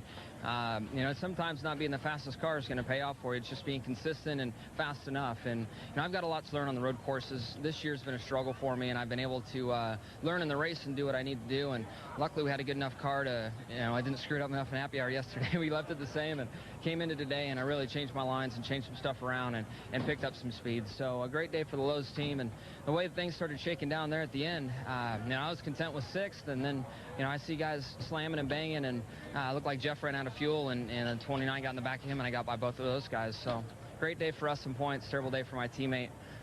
So kind of mixed emotions, but very happy and proud of this Lowe's team. All right. Hey, Marty, I think you got a guy who's also proud of what they did today. Yeah, he's also one of those guys you got to say, how'd you get up there? Well, Frank and them made some great calls on pit road. We got up there by pitting a little bit earlier than some others. At the same time, they made a lot of improvements on the car. The car was pretty good, and really happy for the CAT team because everybody worked hard this weekend. We improved the car a bunch on Friday. We struggled Saturday in happy hour, but they made some good calls today and made the car better today, and that's what the team's all about. Hey, he doesn't like road courses very often, but he said, you know what? When I have a good car like that, it's a lot of fun. Alan? Let's check the finishing results from today's race at Watkins Glen. Robbie Gordon with his second win of 2003, sweeping the road courses this season. And we see Harvick came across in 5th spot. Dale Jarrett, another top 10. Maybe they can build off that. And look at Kenson. How about that? Stuck in there at 8th spot. Tony Stewart came back to 11th. Bobby Labonte back to 14th after the strategy just didn't fall right for them today. All these cars on the lead lap. Still haven't seen Jeff Gordon. Because all these cars, once again, are still on the lead lap. Casey Mears was running in the top 5, got off the track there in the late going, wound up all the way back in 22nd. What do we have? One car that was out today? And Greg Biffle, you know, was flag for not stopping over in the chicane. He finishes 31st, and Jeff Gordon 33rd, last car on the lead lap. Ron Fellows and Boris Said were off the track at the end. The only car officially retired from the race was Sterling Marlins that went out on the first lap with an engine failure. Talking about Matt Kenseth winding up with that strong finish today. This was down in turn 1 late in the race. Now, this could have been disaster. If he would have gotten the gravel over there, if he would have been just over about another 3 or 4 feet BP, that really could have ended his day. Because he would have been a lap down, finishing no better than 34th. Junior closes some ground. The lead was 286 before this race. It's now 258 for Kenseth over Dale Jr. See Kevin Harvick up a couple of spots at the expense of Michael Waltrip and Bobby Labonte, and Robbie Gordon's win moves him into the top 10 at the expense of Rusty Wallace, who spun off course and falls out of NASCAR's top 10. Robbie Gordon celebrating his 4th NASCAR Winston Cup win in pretty fine style. Nice, neat, tidy burnout at the start-finish line. Back with more at Watkins Glen in just a minute on NBC. At 1:30 Eastern Time. A little race summary on your top 3. 8 leaders, 8 lead changes today. Robbie Gordon led the most laps, 30 of the 90 in the race. And only the one car out of the race, Sterling Marlin, falling out at lap number 1. The caution flag, 6. A couple of those caution flags came at a perfect time for Robbie Gordon and Scott Pruitt. Show you how we got the things the way we did through the day today. Tony Stewart, one of the many, getting set to go on an afternoon when rain threatened. Benny and Wally had to duck the incoming jets. And turn 1, lap 1 didn't work out well for the pole sitter, Jeff Gordon. No, it did not. Greg Biffle got in there. It's just a little bit too hot on cold tires, locked up the front tires. Unfortunately, Jeff got the worst of it. This is later in lap 1. 4 car makes contact with Kyle Petty. They kind of bump, and Kyle Petty almost hit on into the wall. Pit stop under the green at lap 22. Scary moment for Kevin Harvick's team. Rubber from the car is on fire. They spill a little gasoline. Everyone is okay. You see the fireman right on top, though. It did take him a second to get that blaze under control. Then Kevin gets bumped by John Andretti and bumps the kill switch that you're supposed to hit in the event of a stuck throttle on his steering wheel. Takes him a minute to regroup and get back going. Loses a lot of track position. Yankees didn't have a very good day here at the racetrack. Don't know how they did in baseball. Christian Fittipaldi got bumped by Steve Park and crashed, though he did return to finish the race in 40th position. Tony Raines gets tangled up on the back straightaway and turned into the guardrail. He was okay, would end up finishing the race, but after repairs, he was in 41st position. Robbie Gordon, Boris said, same place, back straightaway. Nice save by Boris, but it cost him his track position and some damage to his car's left front. Rusty Wallace skids off into the pit at lap 51, just before the entrance to pit road. All these cars dive in before the caution comes out and closes the pit road. Winning move there by Robbie Gordon and his crew. At 59, Jimmy Spencer sent for the loop-de-loop. Kenny Wallace bumped from behind. Same thing, they both continued. No caution flag there. Then Boris said had some left front issues. One of the road course ringers wound up finishing in 39th place after the problems that we saw on a couple of occasions. Todd Bodine with a spin into the gravel pit brought out the last caution of the race. Might have given some of these guys that finished up front the fuel margin they needed to make it to the checkered flag.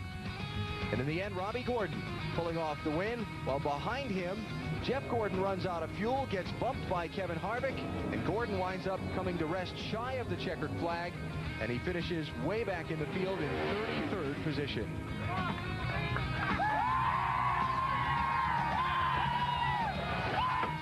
The quick call to pit road at lap 51, the difference in today's win. That was the key. Marty? Guys, they're going to transport Christian Fittipaldi to the infield care center here. He took in a lot of carbon monoxide. We saw the accident there in the Yankees car, and didn't have any crush panels in the car today. Took in a whole lot of carbon monoxide, and they also were asking him if he drank a lot during the day, and he actually said, I have not drank very much at all during the day, so he did not rehydrate during the race, and they also are concerned about the carbon monoxide poisoning, perhaps. Alan? Another example why I'm not a big fan of going out there with wrecked race cars. Richard Childress spraying the champagne for a second weekend in a row. After Robbie Gordon can't get the top off. Kevin Harvick won at Indy, and Robbie Gordon is winning here at Watkins Glen. Gives RC a back-to-back set of victories, and they'll try for 3 in a row next week at Michigan. That's what Kevin Harvick. I better go down and help Robbie. Yeah, go help Robbie Gordon out down there. Try and take your credit.